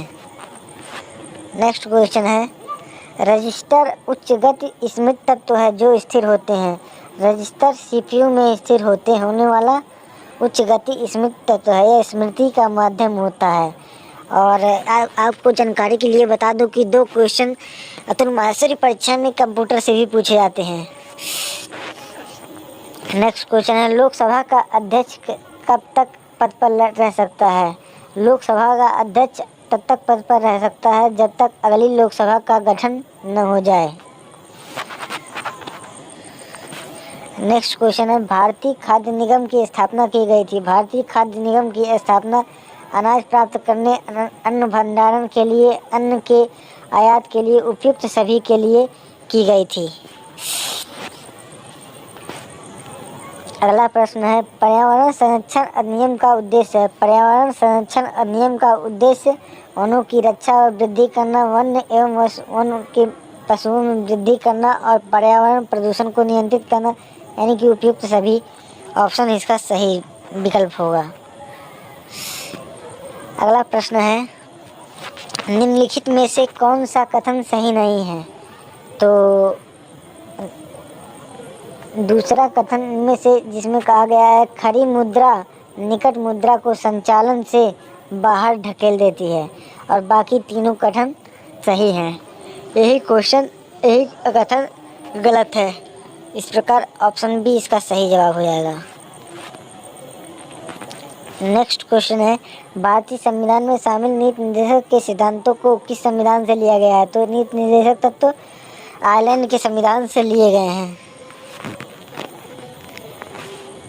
नेक्स्ट क्वेश्चन है, जून 2021 में भारत को किस अवधि के लिए संयुक्त राष्ट्र की आर्थिक और सामाजिक परिषद इसको के लिए चुना गया है? तो ये भारत को ऑप्शन टू 2022 से 2024 के लिए चुना गया है। नेक्स्ट क्वेश्चन है, निम्नलिखित में से किस शहर को 2022-20 का tree city of the world की मान्यता मिली है? तो ये हैदराबाद को tree city of the world की मान्यता मिली है। तो हमारा वीडियो यहीं पर ख़त्म हुआ क्योंकि 25 क्वेश्चन समाप्त हो गए। और मिलते हैं नेक्स्ट वीडियो में नेक्स्ट टॉपिक के साथ। तब तक के लिए जय हिंद, और आप उम्मीद करते हैं कि ऐसे ही अतुल माहेश्वरी परीक्षा की तैयारी करते रहेंगे और एक न एक दिन ज़रूर सफलता हासिल करेंगे। तो चलिए मिलते हैं नेक्स्ट वीडियो में। जय हिंद, जय भारत। महावीर स्वामी की माता व पिता का क्या नाम था? तो महावीर स्वामी की माता का नाम त्रिशला था और महावीर स्वामी की जो माता थी उनका नाम त्रिशला था और पिता का नाम सिद्धार्थ था। महावीर स्वामी की माता का नाम त्रिशला और पिता का नाम सिद्धार्थ था। यह आप याद रखिएगा। अगला प्रश्न है, महावीर स्वामी को ज्ञान की प्राप्ति हुई थी। महावीर स्वामी को ज्ञान की प्राप्ति जानी ग्राम में हुई थी। जानी ग्राम में महावीर स्वामी को ज्ञान की प्राप्ति हुई थी। यह भी आप याद रखिएगा। ये क्वेश्चन वेरी वेरी इंपॉर्टेंट है परीक्षा की दृष्टि से। आप 40 क्वेश्चन अतुल माहेश्वरी एग्जाम में पूछे जाते हैं। 40 के 40 प्रश्न में हम 40 के 40 प्रश्न आपको कवर कराएंगे एक एक वीडियो में। आप वीडियो को पूरा देखिएगा। अगला प्रश्न है, महावीर स्वामी का जन्म कहाँ हुआ था? महावीर स्वामी का जन्म कुंडग्राम में हुआ था। वैशाली के कुंडग्राम में इनका जन्म हुआ था। अगला प्रश्न है, महावीर स्वामी का कुल नाम क्या था? कुल का नाम क्या था? इनका कुल का नाम ज्ञातक था। महावीर स्वामी के कुल का नाम ज्ञातक था, यानी कि जात्रक भी इसे कह सकते हैं। जात्रक भी इसे कह सकते हैं। अगला प्रश्न है, महाभाष्य के लेखक कौन है? महाभाष्य के लेखक, यानी कि महाभाष्य एक ग्रंथ है और इसके लेखक के बारे में पूछा है। महाभाष्य के लेखक के बारे में, तो महाभाष्य पतंजलि की रचना है। पतंजलि ने महाभाष्य नामक ग्रंथ की रचना किया है।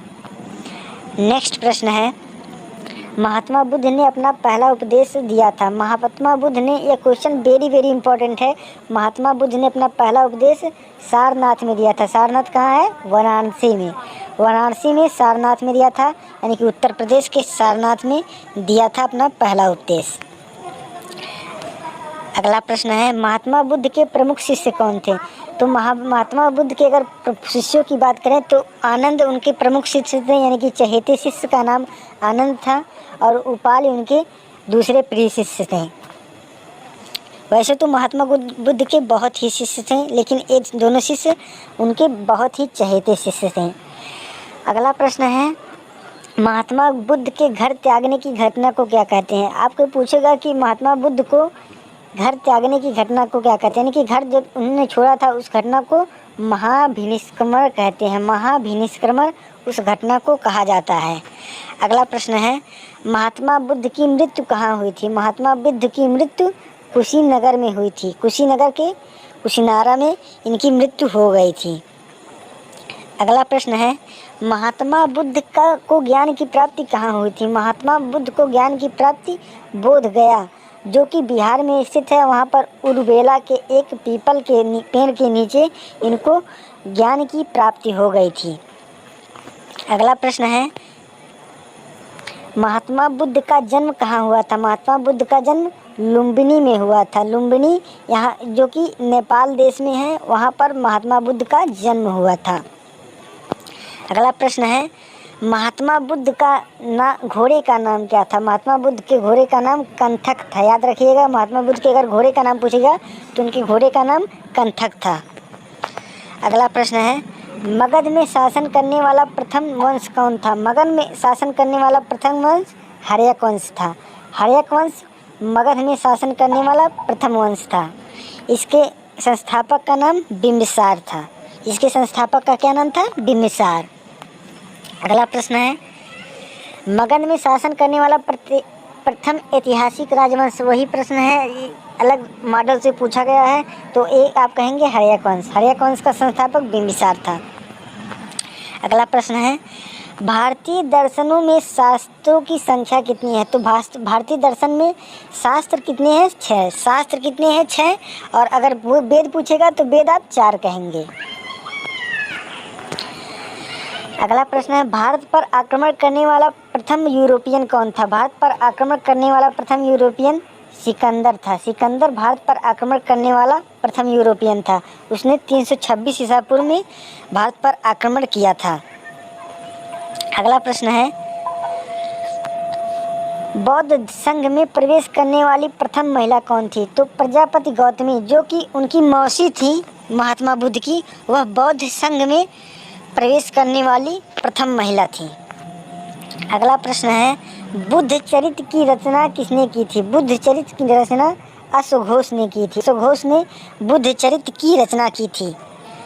नेक्स्ट क्वेश्चन है, बुद्ध ने अपना सर्वाधिक समय कहाँ व्यतीत किया था? बुद्ध ने अपना सर्वाधिक समय श्रावस्ती में व्यतीत किया था। श्रावस्ती एक किस समय जिला है जो कि उत्तर प्रदेश में पड़ता है।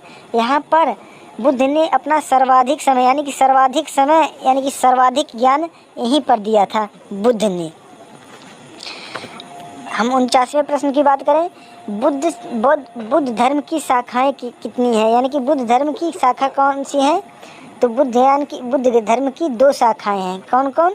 एक हीनयान और एक महायान। ये 2 प्रमुख शाखाएं हैं। और कोई कहता है कि तीसरी शाखा है वज्रयान, लेकिन यह प्रमुख शाखा नहीं है।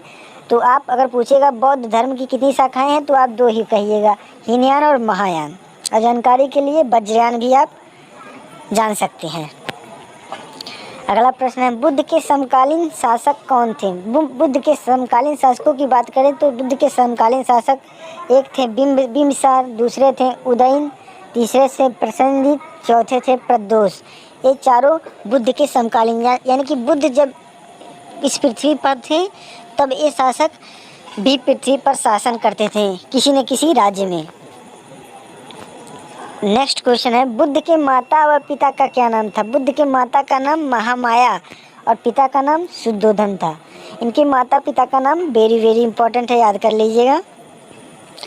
अगला प्रश्न है, बुद्ध के उपदेश को सुनकर 5 ब्राह्मणों द्वारा बौद्ध बनने की घटना, इसको कहते हैं धर्म चक्र प्रवर्तन। धर्म चक्र प्रवर्तन इसे कहते हैं।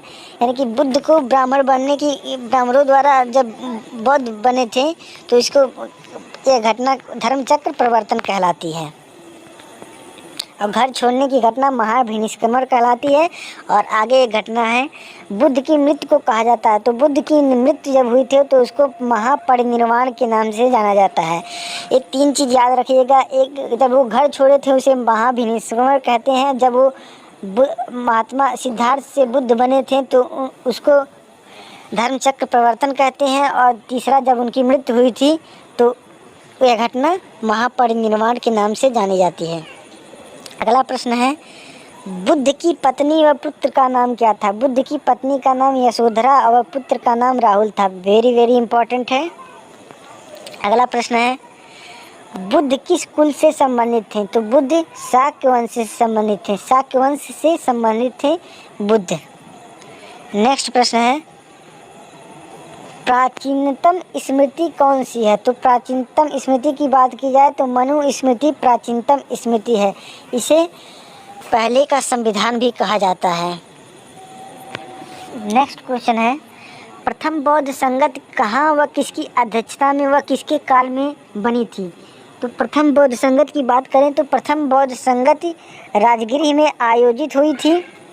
राजगिरी में इसका आयोजन हुआ था और महाकश्यप की अध्यक्षता में हुई थी और अजातशत्रु के समय हुई थी।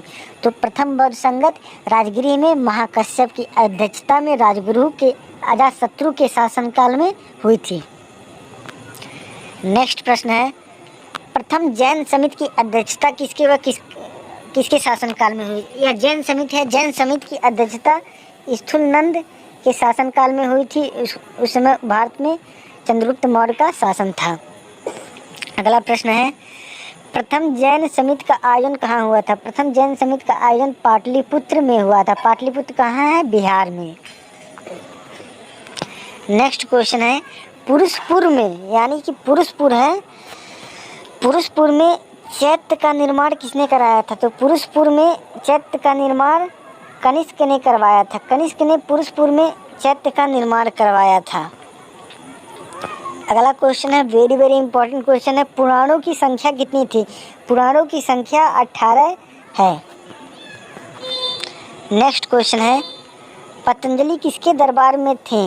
पतंजलि किसके दरबार में थे? तो पतंजलि पुष्यमित्र शुंग के दरबार में रहते थे। उनके राज चिकित्सक पतंजलि थे।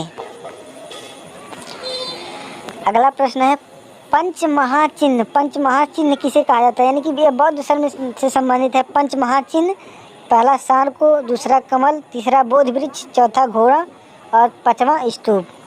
इन्हें पंच महाचिन्ह कहते हैं क्योंकि ये बुद्ध के किसी न किसी रूप में संबंधित है, जैसे जन्म, ज्ञान की प्राप्ति, मृत्यु, उनके घोड़े का नाम, ये सभी उससे संबंधित हैं।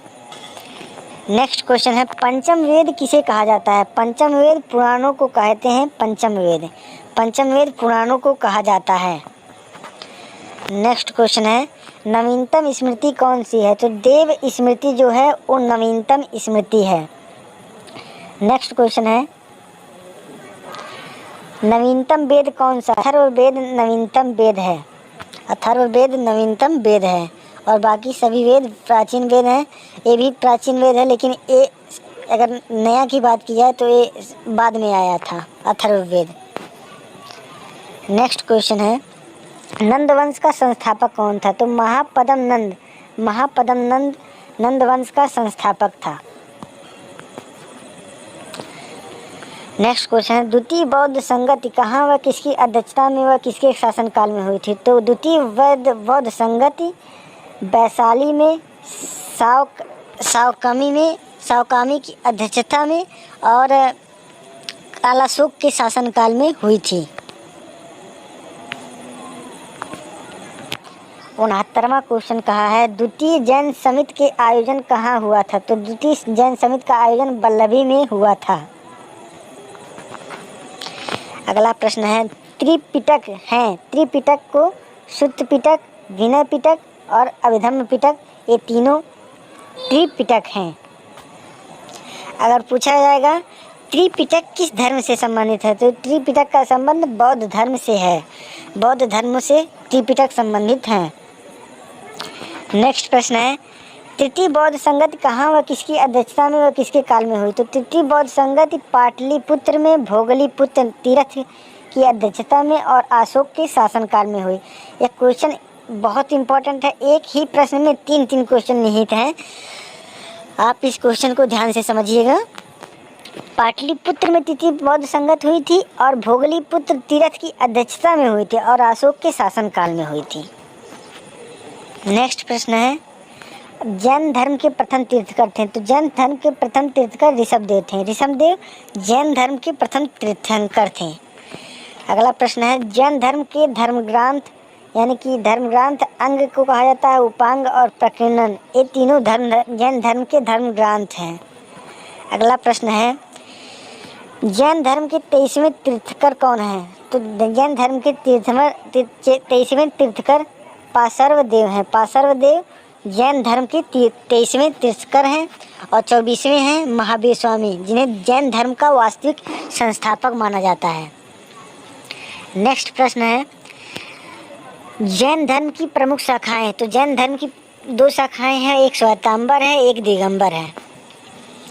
और वीडियो अच्छा लग रहा हो तो वीडियो को लाइक कर सकते हैं, वरना कोई बात नहीं है।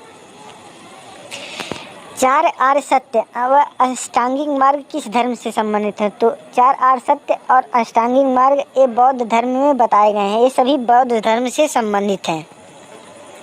नेक्स्ट क्वेश्चन है, 78वां क्वेश्चन है, चरक, नागार्जुन, अश्वघोष व वसुमित्र किसके दरबार में रहते? तो ये तीनों जो थे विद्वान, ये तीनों कनिष्क के दरबार में रहते थे। अगला प्रश्न है, चतुर्थ बौद्ध समिति कहाँ व किसकी अध्यक्षता में व किसके काल में हुई थी? तो एक कुंडलवन कश्मीर में है और एक कनिष्क के काल में संपन्न हुई थी। चतुर्थ बौद्ध संगति कनिष्क के शासनकाल में कुंडलवन कश्मीर में हुई थी। अगला प्रश्न है, गोदीवारा किस हड़प्पा स्थल से प्राप्त हुआ? तो गोदीवारा लोथल हड़प्पा स्थल से प्राप्त हुआ है। नेक्स्ट प्रश्न है, गायत्री मंत्र कहाँ से लिया गया है? तो गायत्री मंत्र को ऋग्वेद से लिया गया है। ऋग्वेद में से गायत्री मंत्र को लिया गया है। नेक्स्ट प्रश्न है, कौन सा मौर्य सम्राट जैन धर्म ग्रहण करके श्रवण बेलगोला चला गया था? तो चंद्रगुप्त मौर्य अपने जीवन के अंतिम समय में श्रवण बेलगोला चले गए थे और वहाँ पर इन्होंने संलेखना व्रत द्वारा अपने शरीर का त्याग कर दिया था। नेक्स्ट प्रश्न है, कौन सा वेद गेय है, यानी कि कौन सा वेद गाया जा सकता है। यानी कि सामवेद जो है, ये चारों वेदों में सामवेद एक ऐसा वेद है जो गाया जा सकता है। ये क्वेश्चन बहुत ही इंपॉर्टेंट है, यानी कि पूछा जाएगा कि कौन सा वेद गाया जा सकता है, किसमें गद्य और पद्य हैं, तो सामवेद में पूछा जाएगा, तो गद्य और पद्य सामवेद में है। अगला प्रश्न है, कौन सा वेद गद्य व पद्य दोनों में है, तो यजुर्वेद गद्य और पद्य में दोनों में है और सामवेद भी इसमें है। अगला प्रश्न है, किस स्थल से नर्तकी की कांस्य प्रतिमा प्राप्त हुई है, तो नर्तकी की कांस्य प्रतिमा मोहनजोदड़ो से प्राप्त हुई है। मोहनजोदड़ो से नर्तकी की कांस्य प्रतिमा प्राप्त हुई है। अगला प्रश्न है, किस वंश को प्रतिहंसा यश के रूप में जाना जाता है, यानी कि यह एक ऐसा वंश था जो अपने पिता की हत्या करके अपने गद्दी पर बैठते थे। तो ये हर्यक वंश एक ऐसा वंश था जिसमें हर एक पुत्र अपने पिता की गद्दी पर हत्या कर कर बैठता था, इसलिए इसे प्रतिहंता वंश कहा जाता है। अगला क्वेश्चन है, किस प्रकार के विवाह में वधू का मूल्य लिया जाता है, तो असुर विवाह में वधू का मूल्य लिया जाता है। असुर विवाह में वधू का मूल्य लिया जाता है। अगला प्रश्न है, कनिष्क की राजधानी कहाँ थी, कनिष्क की राजधानी पुरुषपुर थी। पुरुषपुर कनिष्क की राजधानी थी। अगला प्रश्न है, कनिष्क किस वंश का शासक था, तो कनिष्क कुषाण वंश का शासक था। लास्ट प्रश्न है, सेकंड लास्ट है शायद, ऋग्वेद में कितने मंडल, कितने सूक्त और मंत्र हैं, तो ऋग्वेद में 10 मंडल हैं, 1028 सूक्त हैं, 10,600 मंत्र हैं। ये तीनों चीज़ वेरी वेरी इंपॉर्टेंट है और इन तीनों चीज़ों को याद कर लीजिएगा। ऋग्वेद में 10 मंडल हैं और 1028 सूक्त हैं, 10,600 मंत्र हैं। नेक्स्ट प्रश्न है, उपनिषदों की संख्या कितनी है, उपनिषदों की संख्या 108 है, 108 उपनिषद हैं। नेक्स्ट प्रश्न है, इंडिका के लेखक कौन है, इंडिका के लेखक मेगास्थनीज हैं। तो हमारा प्रश्न यहीं समाप्त हुआ। उम्मीद करते हैं आपको वीडियो बहुत अच्छा लगा होगा। अगर वीडियो अच्छा लगा हो तो प्लीज़ हमारे वीडियो को लाइक कीजिए और चैनल पर पहली बार आए हैं तो चैनल को सब्सक्राइब कीजिए, क्योंकि आपके लाइक और सब्सक्राइब से ही हमारा उत्साह बढ़ता है और हम वीडियो बनाने के लिए तत्पर रहते हैं प्रत्येक क्षण। तो मिलते हैं नेक्स्ट वीडियो में, तब तक के लिए जय हिंद, जय भारत, वंदे मातरम। पहला क्वेश्चन है, पृथ्वी का एकमात्र प्राकृतिक उपग्रह है। अगर पृथ्वी की बात की जाए तो पृथ्वी का एकमात्र प्राकृतिक उपग्रह चंद्रमा है। चंद्रमा पृथ्वी का एकमात्र प्राकृतिक उपग्रह है। नेक्स्ट प्रश्न है, गांधी फिल्म के लिए गांधी की भूमिका किसने निभाई थी। गांधी जो फिल्म थी उसमें बेन किंग्सले ने गांधी की भूमिका निभाई थी। नेक्स्ट प्रश्न है, शिक्षक दिवस कब मनाया जाता है। शिक्षक दिवस की बात करें तो शिक्षक दिवस 5 सितंबर को मनाया जाता है। प्रतिवर्ष 5 सितंबर को शिक्षक दिवस मनाया जाता है, लेकिन अंतर्राष्ट्रीय शिक्षक दिवस की बात करें तो वो 5 अक्टूबर को अंतर्राष्ट्रीय शिक्षक दिवस मनाया जाता है। नेक्स्ट प्रश्न है, जापान पर परमाणु बम कब गिराया गया था। जापान पर परमाणु बम 1945 में, 6 अगस्त 1945 को हिरोशिमा में और 9 अगस्त 1945 को नागासाकी में गिराया गया था। अगला प्रश्न है, भाखड़ा नागल बांध किस नदी पर स्थित है। भाखड़ा नागल बांध सतलज नदी पर स्थित है। सतलज नदी पर स्थित है भाखड़ा नागल बांध। दोस्तों एक एक क्वेश्चन आपके लिए रामबाण साबित होगा। अगला प्रश्न है, भारत का राष्ट्रीय पुष्प क्या है। भारत का राष्ट्रीय पुष्प कमल है। नेक्स्ट प्रश्न है, धनराज पिल्लै किस खेल से संबंधित है। धनराज पिल्लै का संबंध हॉकी से है। धनराज पिल्लै हॉकी के सर्वश्रेष्ठ खिलाड़ियों में गिने जाते हैं। नेक्स्ट प्रश्न है, संयुक्त राष्ट्र संघ यानी कि यूएनओ की सुरक्षा परिषद में कितने अस्थायी सदस्य होते हैं। अस्थायी सदस्यों की बात करें तो संयुक्त राष्ट्र संघ सुरक्षा परिषद में 5 सदस्य अस्थायी होते हैं, जबकि अस्थायी सदस्य 10 होते हैं जो 2 वर्ष के लिए चुने जाते हैं। नेक्स्ट क्वेश्चन है, कौन सा सिंधु सभ्यता का स्थान अब पाकिस्तान में है? तो हड़प्पा सभ्यता अब पाकिस्तान में है, यानी कि हड़प्पा नामक नगर जो था वह इस समय पाकिस्तान में स्थित है। नेक्स्ट प्रश्न है, चौथ नामक कर किसके द्वारा लिया जाता था? चौथ नामक कर मराठों द्वारा लिया जाने वाला एक कर था। नेक्स्ट क्वेश्चन है, यह क्वेश्चन वेरी वेरी इंपॉर्टेंट है, आप ध्यान से देखिएगा। क्वेश्चन है, मुगल बादशाहों का सही क्रम है। तो मुगल बादशाहों का सही क्रम यह है कि पहले बाबर हुआ, फिर हुमायूं हुआ, उसके बाद शेरशाह सूरी ने सूरी वंश की स्थापना की, फिर इस्लाम शाह सूरी, उसका शेरशाह सूरी का लड़का, फिर दोबारा फिर हुमायूं गद्दी पर बैठा, फिर अकबर बैठा गद्दी पर, फिर जहांगीर बैठा, फिर शाहजहां बैठा, फिर आलमगीर बैठा, फिर बहादुर शाह शाहजहां बैठा, फिर फर्रुख सियर बैठा, फिर रफ़ी उद दरजत बैठा, फिर शाहजहां द्वितीय बैठा, फिर मोहम्मद शाह बैठा, फिर अहमद शाह बहादुर बैठा, फिर आलमगीर द्वितीय बैठा, फिर शाहजहां तृतीय बैठा, फिर शाह आलम द्वितीय बैठा, फिर अकबर शाह द्वितीय बैठा, फिर अंतिम मुगल सम्राट बहादुर शाह द्वितीय था। तो इस प्रकार मुगल बादशाहों का क्रम यही है। नेक्स्ट क्वेश्चन है, भूदान आंदोलन किसने शुरू किया था? भूदान आंदोलन आज़ादी के बाद 1951-52 में विनोबा भावे ने शुरू किया था। नेक्स्ट प्रश्न है, भारत में अंग्रेजी शिक्षा का किसने शुरू की थी? लॉर्ड मैकाले के नेतृत्व में भारत में अंग्रेजी शिक्षा की नींव पड़ी थी।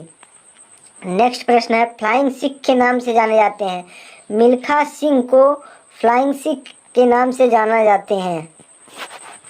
नेक्स्ट प्रश्न है, नींबू और संतरे में कौन सा विटामिन पाया जाता है? नींबू और संतरे में विटामिन सी पाया जाता है। विटामिन सी नींबू और संतरे में प्रचुर मात्रा में पाया जाता है।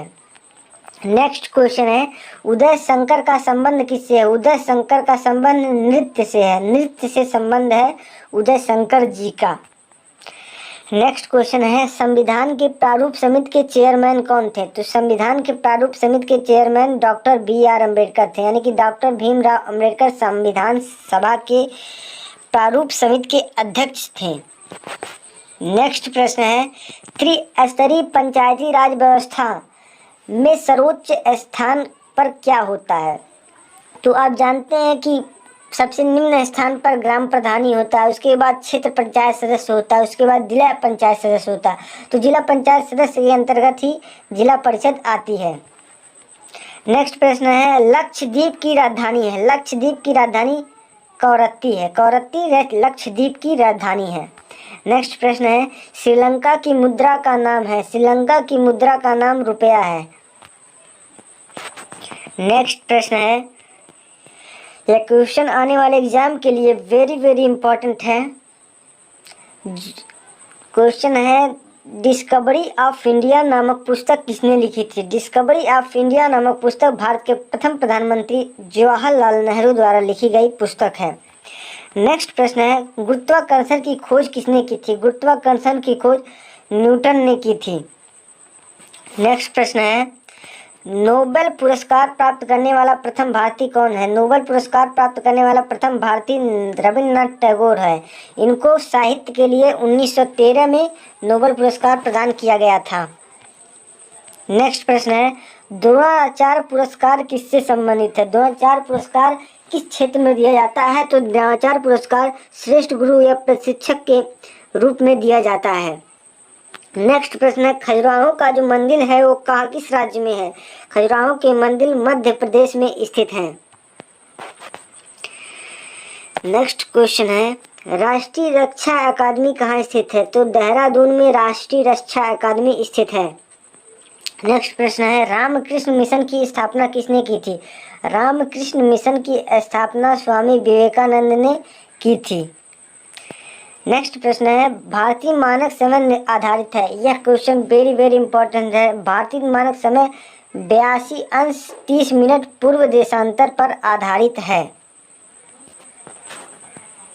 नेक्स्ट प्रश्न है, कौन सा राज्य भारत के सबसे पूर्वी भाग पर स्थित है? तो भारत के सबसे पूर्वी भाग पर स्थित भाग राज्य अरुणाचल प्रदेश है। अरुणाचल प्रदेश में सूर्य सबसे पहले दिखाई देता है, लेकिन गुजरात ऐसा राज्य है जहाँ सूर्य सबसे बाद में दिखाई देता है और सबसे लास्ट में डूबता है। और अरुणाचल प्रदेश में सबसे पहले सूर्य दिखाई देता है और सबसे लास्ट में डूब जाता है।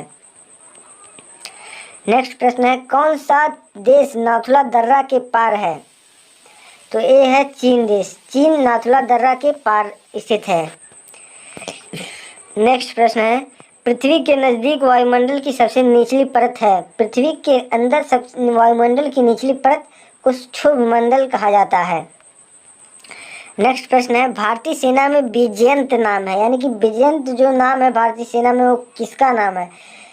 वो एक टैंक का नाम है। इसमें भारतीय सेना में टैंक के नाम को विजयंत कहा जाता है। नेक्स्ट प्रश्न है, चीनी यात्री फायान किसके शासनकाल में भारत आया था? तो चीनी यात्री फायान विक्रमादित्य द्वितीय यानी कि चंद्रगुप्त विक्रमादित्य के समय में भारत आया था। नेक्स्ट प्रश्न है, प्रख्यात सिने कलाकार पृथ्वीराज कपूर और राज कपूर में संबंध है। पृथ्वीराज कपूर और राज कपूर में संबंध बाप बेटे का है। परस्पर ये दोनों बाप बेटे हैं। पृथ्वीराज कपूर और राज कपूर ये दोनों बाप बेटे हैं। अगला प्रश्न है, भारत का कौन सा राज्य चाय के उत्पादन के लिए जाना जाता है? भारत का कौन सा राज्य चाय उत्पादन के लिए जाना जाता है? तो असम भारत का ऐसा राज्य है जो चाय उत्पादन के लिए जाना जाता है। अगला प्रश्न है, भारत के किस राज्य में चावल का उत्पादन होता है? तो चावल का उत्पादन पश्चिम बंगाल में सर्वाधिक होता है। सर्वाधिक पश्चिम बंगाल में चावल का उत्पादन होता है। नेक्स्ट प्रश्न है, भारत के किस शहर में जंतर मंतर स्थित है? तो दिल्ली में जंतर मंतर स्थित है। नेक्स्ट प्रश्न है, भारत के किस राज्य में दार्जिलिंग स्थित है? तो दार्जिलिंग पश्चिम बंगाल में स्थित है। नेक्स्ट प्रश्न है, तेलुगु किस राज्य की राजभाषा है? तेलुगु आंध्र प्रदेश की राजभाषा है। नेक्स्ट प्रश्न है, हॉकी खेल में प्रत्येक टीम में कितने खिलाड़ी होते हैं? हॉकी टीम में प्रत्येक टीम में 11 खिलाड़ी होते हैं। हॉकी हुआ, फुटबॉल हुआ, क्रिकेट हुआ, इन सभी में 11 खिलाड़ी भाग लेते हैं।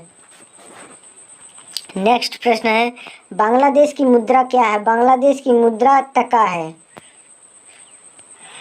नेक्स्ट प्रश्न है, नील नदी के किनारे कौन सी सभ्यता का विकास हुआ? तो नील नदी के किनारे मिस्र की सभ्यता का विकास हुआ था। नेक्स्ट क्वेश्चन है, किस स्थान पर महात्मा बुद्ध ने ज्ञान प्राप्त किया था? तो महात्मा बुद्ध ने बोध गया बिहार में एक जगह है, वहां पर ज्ञान प्राप्त किया था। नेक्स्ट क्वेश्चन है, प्रसिद्ध नाटक शकुंतला किसने लिखी है? तो महाकवि कालिदास ने यह नाटक को लिखा है। नेक्स्ट क्वेश्चन है, ज्वार सबसे ऊंचा कब होता है? तो ज्वार जब सूर्य और चंद्रमा पृथ्वी के एक ओर होते हैं तो ज्वार सबसे ऊंचा होता है। नेक्स्ट प्रश्न है, कौन सा राज्य भारत के बृहद महाद्वीपीय पठार का भाग नहीं है? तो मध्य प्रदेश भारत के बृहद महाद्वीपीय पठार का भाग नहीं है। अगला क्वेश्चन है, वेरी इंपॉर्टेंट क्वेश्चन है, खैबर दर्रा कहाँ स्थित है? तो खैबर दर्रा अफगानिस्तान और पाकिस्तान के बीच स्थित है। खैबर दर्रा अफगानिस्तान और पाकिस्तान के बीच स्थित है। नेक्स्ट प्रश्न है, कौन सी नदी प्रायद्वीपीय पठार से नहीं निकलती? तो यमुना नदी जो है वो प्रायद्वीपीय पठार से नहीं निकलती है।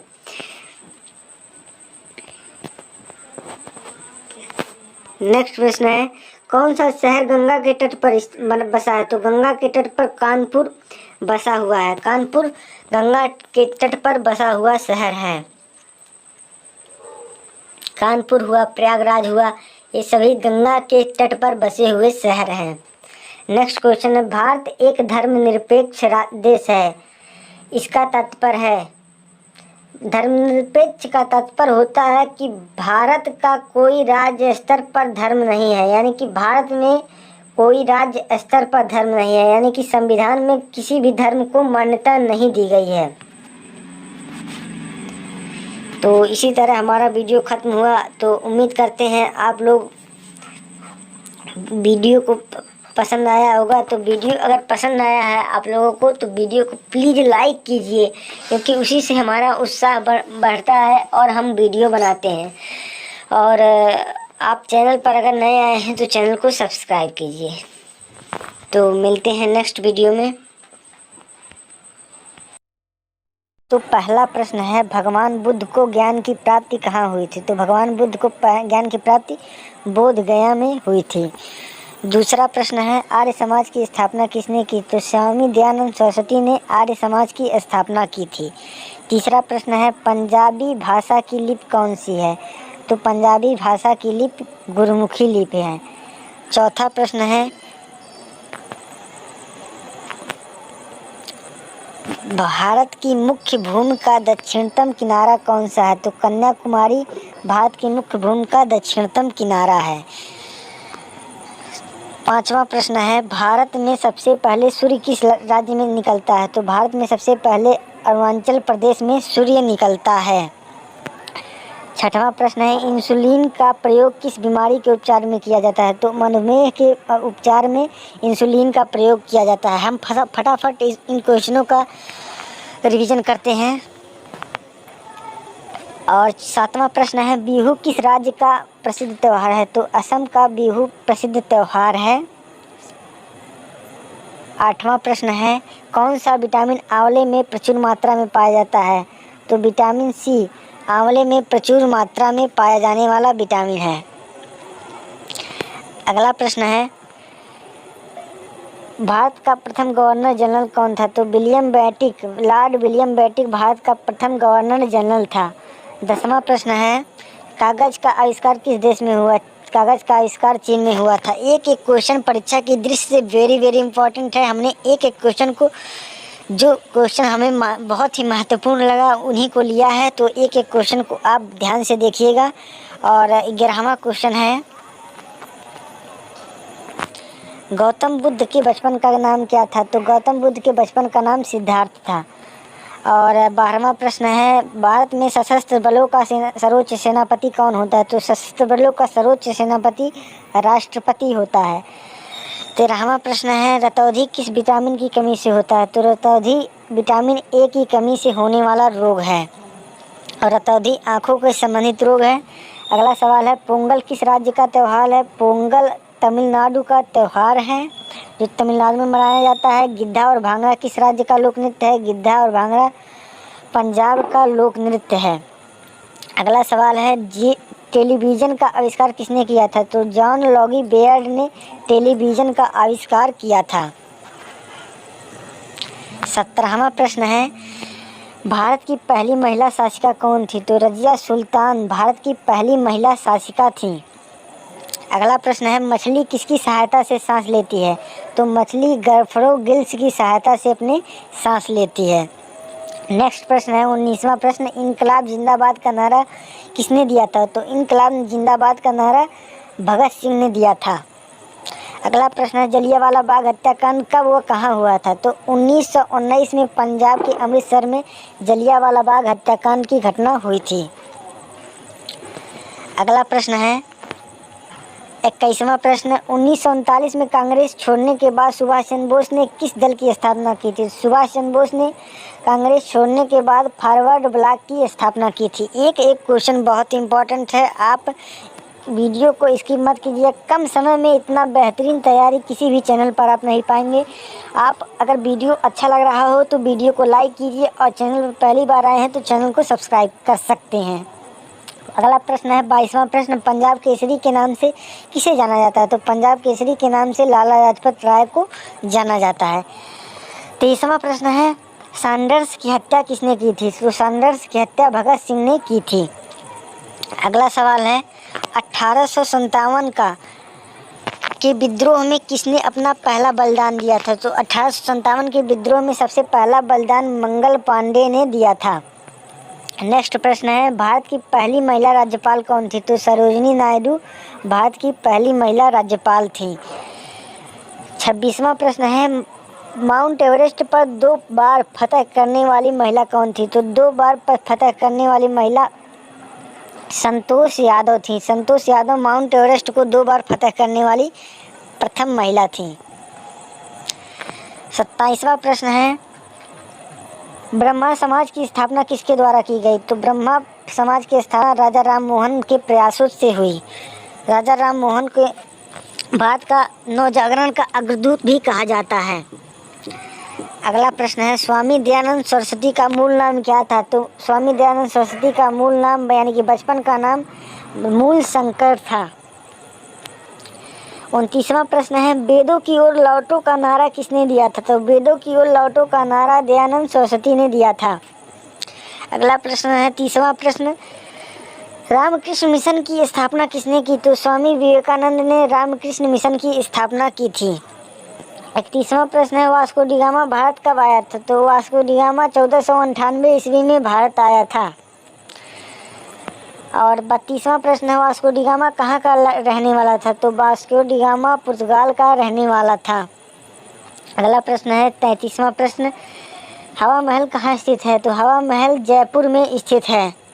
अगला प्रश्न है 34वां प्रश्न, सिख धर्म का संस्थापक किसे माना जाता है? तो सिख धर्म का संस्थापक गुरु नानक को माना जाता है। और एक क्वेश्चन पूछता है कि सिख धर्म के 10वें गुरु कौन थे? तो सिख धर्म के 10वें गुरु गुरु गोविंद सिंह थे। नेक्स्ट प्रश्न है 35वां प्रश्न, सिखों का प्रमुख त्यौहार कौन सा है?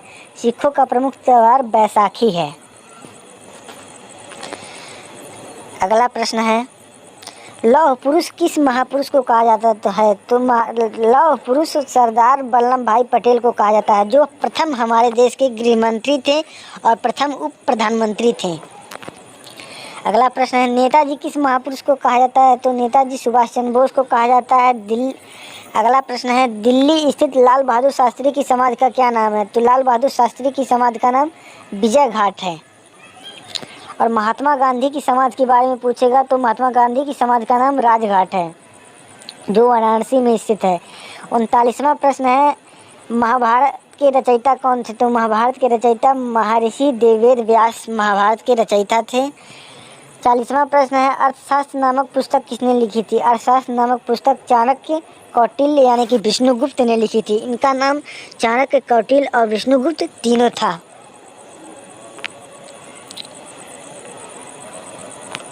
41वां प्रश्न है, जय जवान जय किसान का नारा किसने दिया था? तो जय जवान जय किसान का नारा लाल बहादुर शास्त्री ने दिया था। 42वां प्रश्न है, संविधान सभा का स्थायी अध्यक्ष कौन था? संविधान सभा का स्थायी अध्यक्ष डॉक्टर राजेंद्र प्रसाद थे।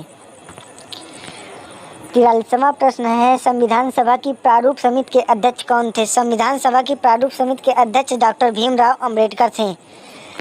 अगला क्वेश्चन है 44वां प्रश्न है, विश्व रेड क्रॉस दिवस किस तारीख को मनाया जाता है? तो विश्व रेड क्रॉस दिवस 8 मई को मनाया जाता है। और एक क्वेश्चन रेड क्रॉस के बारे में पूछता है कि ऐसी कौन सी संस्था है जिसको 3 बार नोबेल पुरस्कार से सम्मानित किया गया है? तो रेड क्रॉस एक ऐसी संस्था है जिसे 3 बार नोबेल पुरस्कार से सम्मानित किया गया है।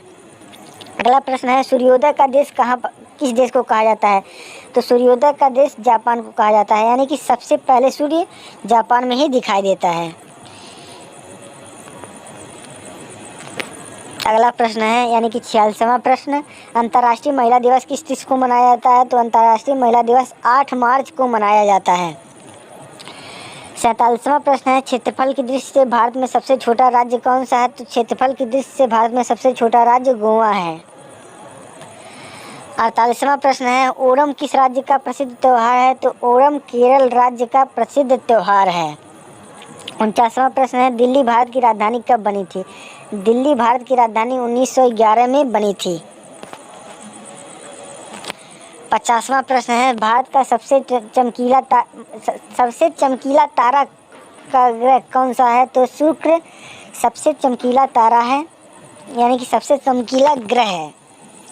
और शुक्र को पृथ्वी की बहन भी कहते हैं और इसे भोर का तारा भी कहते हैं। 51वां प्रश्न है, भारत का राष्ट्रीय पशु क्या है? भारत का राष्ट्रीय पशु बाघ है।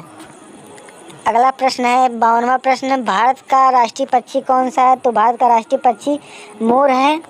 53वां प्रश्न, भारत का राष्ट्रीय जलीय जीव कौन सा है? तो गंगा डॉल्फिन भारत का राष्ट्रीय जलीय जीव है। यह क्वेश्चन बहुत ही कम बच्चों को आता है, इसलिए यह क्वेश्चन वेरी इम्पोर्टेंट है।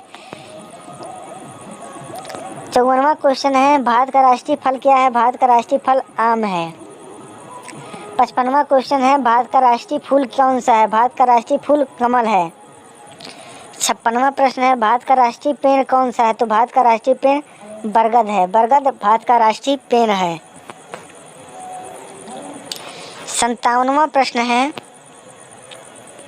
भारत का राष्ट्रीय खेल कौन सा है? तो हॉकी भारत का राष्ट्रीय खेल है। 58वां प्रश्न है भारत के राष्ट्रीय झंडे की लंबाई और चौड़ाई का अनुपात कितना होता है? तो भारत के राष्ट्रीय झंडे की लंबाई 3 के अनुपात में और चौड़ाई के अनुपात में रहती है। 59वां प्रश्न है भारत का राष्ट्रगान किसने लिखा था? तो रविंद्रनाथ टैगोर ने भारत का राष्ट्रगान लिखा था। कम समय में इतना अच्छा कंटेंट और इतनी अच्छी वीडियो आप किसी भी चैनल पर नहीं पा सकते हैं, क्योंकि एक एक घंटे में लोग 20-20 क्वेश्चन सॉल्व कराते हैं और यहाँ पर केवल आप 25 मिनट में 115 क्वेश्चन आपको याद हो जाएगा। 60वां प्रश्न है भारत का राष्ट्रीय गीत कौन सा है? भारत का राष्ट्रीय गीत वंदे मातरम है। 61वां प्रश्न है भारत का राष्ट्रीय गीत किसने लिखा था? तो भारत का राष्ट्रीय गीत बंकिम चंद्र चटर्जी ने लिखा था। 62वां प्रश्न है महात्मा गांधी को राष्ट्रपिता सबसे पहले किसने कहा था? तो महात्मा गांधी को राष्ट्रपिता नेताजी सुभाष चंद्र बोस ने सबसे पहले कहा था। 63वां प्रश्न है हमारा राष्ट्रीय पंचांग कौन सा है? तो शक संवत भारत का राष्ट्रीय पंचांग है। 64वां प्रश्न है राष्ट्रगान गाने की अवधि कितनी है? राष्ट्रगान गाने की अवधि 52 सेकंड है। 65वां प्रश्न है रेडियो एक्टिविटा की खोज किसने की थी? रेडियो एक्टिविटा की खोज हेनरी बेकुलर ने की थी। 66वां प्रश्न है वेरी इंपॉर्टेंट क्वेश्चन है पेसमेकर का संबंध शरीर के किस अंग से है? पेसमेकर का संबंध हृदय से है। 67वां प्रश्न है मानव शरीर को किस ग्रंथ को मास्टर ग्रंथ कहा जाता है? तो मानव शरीर की पीयूष ग्रंथ को मास्टर ग्रंथ कहा जाता है। यह हमारे शरीर के मस्तिष्क में स्थित होती है। 68वां प्रश्न है कार्बन का सर्वाधिक शुद्ध रूप कौन सा है? कार्बन का सर्वाधिक शुद्ध रूप हीरा होता है। हीरा कार्बन का सर्वाधिक शुद्ध रूप है। 69वां प्रश्न है एक्सरे का आविष्कार किसने किया था? तो रॉन्टजन ने एक्सरे का आविष्कार किया था। 70वां प्रश्न है किस धातु का प्रयोग मानव द्वारा सबसे पहले किया गया था? तो मानव द्वारा सबसे पहले तांबे की धातु का प्रयोग किया गया था। 71वां प्रश्न है अंतरिक्ष यात्री बाह्याकाश कैसा दिखाई देता है? तो अंतरिक्ष यात्री को बाह्याकाश काला दिखाई देता है। 72वां प्रश्न है दूरबीन का आविष्कार किसने किया था? दूरबीन का आविष्कार गैलीलियो ने किया था। 73वां प्रश्न है दिल्ली स्थित महात्मा गांधी की समाधि का क्या नाम है? महात्मा गांधी की समाधि का नाम राजघाट है। मुगल सराय वाराणसी में लाल बहादुर शास्त्री की समाधि है जिसे विजय घाट कहते हैं। 74वां प्रश्न है भारत में पहली रेल कहाँ से कहाँ तक चली थी? भारत में पहली रेल बम्बई से ठाणे तक चली थी। 75वां प्रश्न है भारत में पहली बार मेट्रो रेल सेवा किस नगर में आरंभ की गई थी? तो ये आरंभ की गई थी कोलकाता में। 76वां प्रश्न है भारत में रेल का आरंभ किस सन में हुआ था? भारत में रेल का आरंभ 1853 में हुआ था। तो ये बम्बई से ठाणे के बीच सबसे पहले चली थी। अगला प्रश्न है 77वां प्रश्न प्रथम भारतीय अंतरिक्ष यात्री कौन थे? प्रथम भारतीय अंतरिक्ष यात्री स्क्वायन लीडर राकेश शर्मा जो कि 1984 में अंतरिक्ष में गए थे। अगला प्रश्न है 78वां प्रश्न भारत की प्रथम महिला मुख्यमंत्री कौन सी है? भारत की पहली महिला मुख्यमंत्री सुचेता कृपलानी है और भारत की पहली महिला राज्यपाल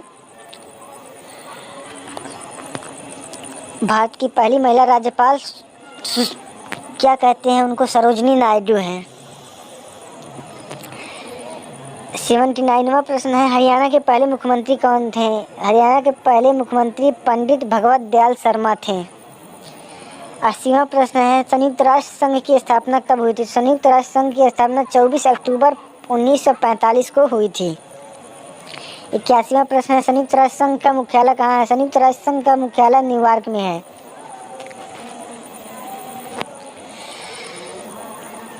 82वां प्रश्न है संयुक्त राष्ट्र संघ के पहले महासचिव कौन थे? तो संयुक्त राष्ट्र संघ के पहले महासचिव त्रिवेली थे। 83वां प्रश्न है इस समय संयुक्त राष्ट्र संघ के कितने देश हैं? तो इस समय संयुक्त राष्ट्र संघ के 193 देश हैं। दक्षिणी सूडान अंतिम 193वां देश के रूप में सदस्य बना है।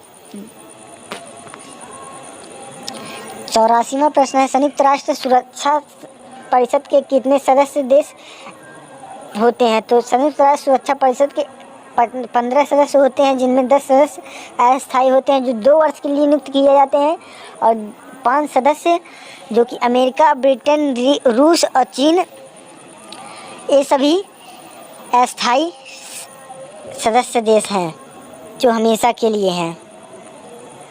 85वां प्रश्न है संयुक्त राष्ट्र सुरक्षा परिषद के कितने देश अस्थायी सदस्य देश हैं? तो ये 5 देश हैं जो जैसे अमेरिका, ब्रिटेन, रूस और फ्रांस, ये सभी अस्थायी देश हैं।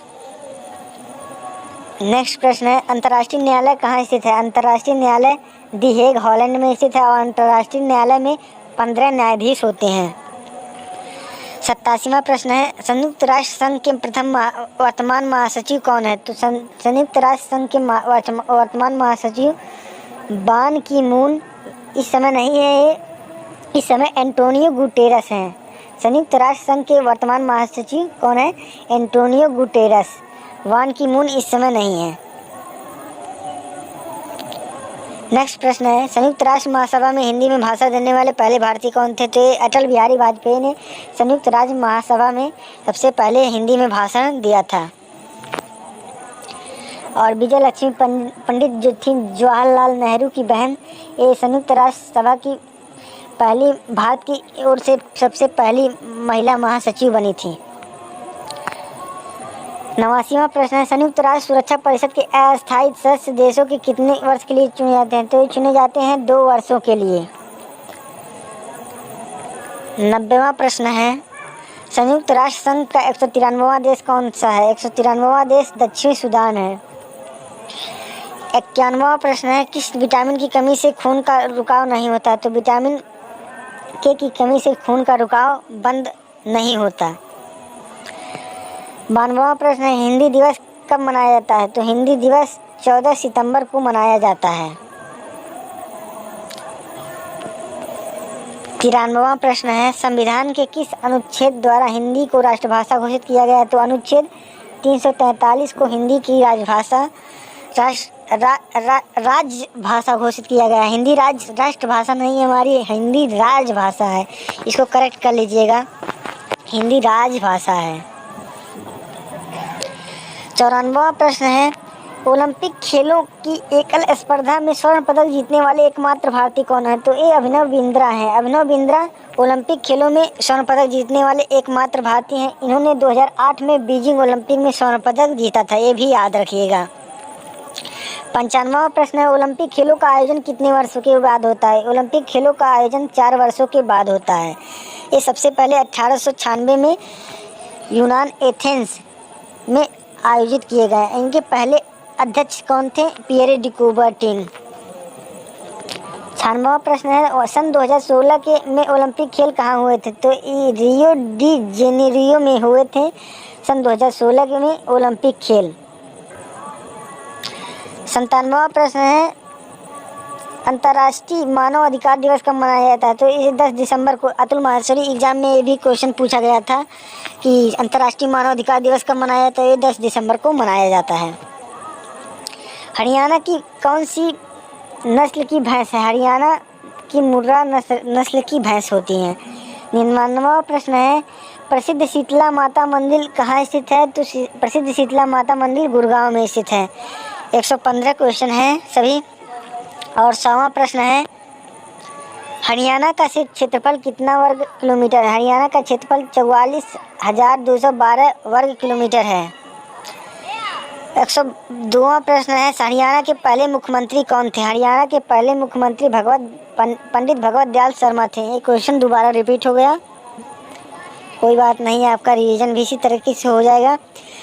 103वां प्रश्न है किस देश की स्थल सीमा सर्वाधिक देशों के साथ लगती है? तो चीन की स्थल सीमा 13 देशों के साथ लगती है।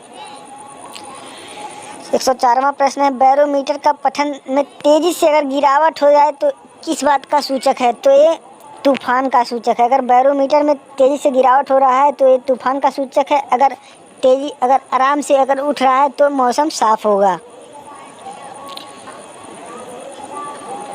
105वां प्रश्न है, भारतीय मरुस्थल का क्या नाम है? भारतीय मरुस्थल का नाम थार मरुस्थल है, जो कि राजस्थान में और राजस्थान के कुछ इलाकों में है।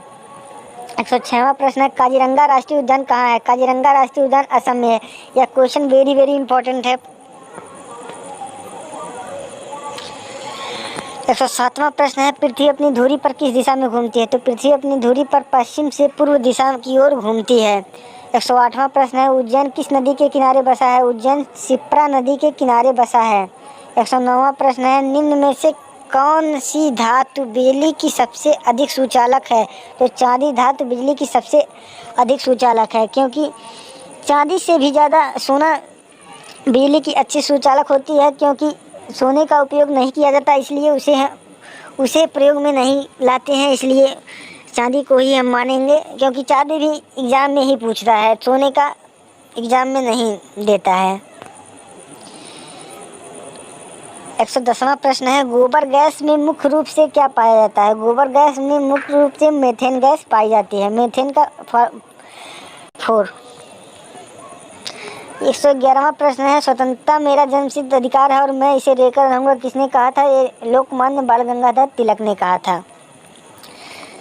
112वां प्रश्न है, राज्यसभा में सदस्यों का चुनाव कितनी अवधि के लिए किया जाता है? तो ये किया जाता है 6 वर्ष की अवधि के लिए राज्यसभा में सदस्यों का चुनाव।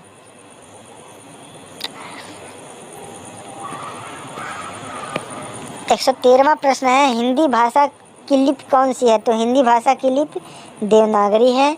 और 114वां प्रश्न है, हमारी आकाशगंगा का क्या नाम है? तो दुग्ध मेखला यानी कि मिल्की वे यानी कि दुग्ध मेखला यानी कि दुग्ध जैसा रास्ता बनाने वाला, यही हमारी आकाशगंगा का नाम है। 115वां और लास्ट क्वेश्चन है, हिंदी भाषा का पहला समाचार पत्र कौन था? तो उदंड मार्तंड हिंदी भाषा का पहला समाचार पत्र था। तो वीडियो अच्छा लगा हो तो वीडियो को लाइक करिए, और चैनल पर पहली बार आए हैं तो चैनल को सब्सक्राइब करिए, क्योंकि कंटेंट वाइज बहुत अच्छी वीडियो बनती है यहाँ पर। तो आप वीडियो पूरा देखने के लिए आपका बहुत बहुत दिल से धन्यवाद, और मिलते हैं नेक्स्ट वीडियो में। जय हिंद, जय भारत।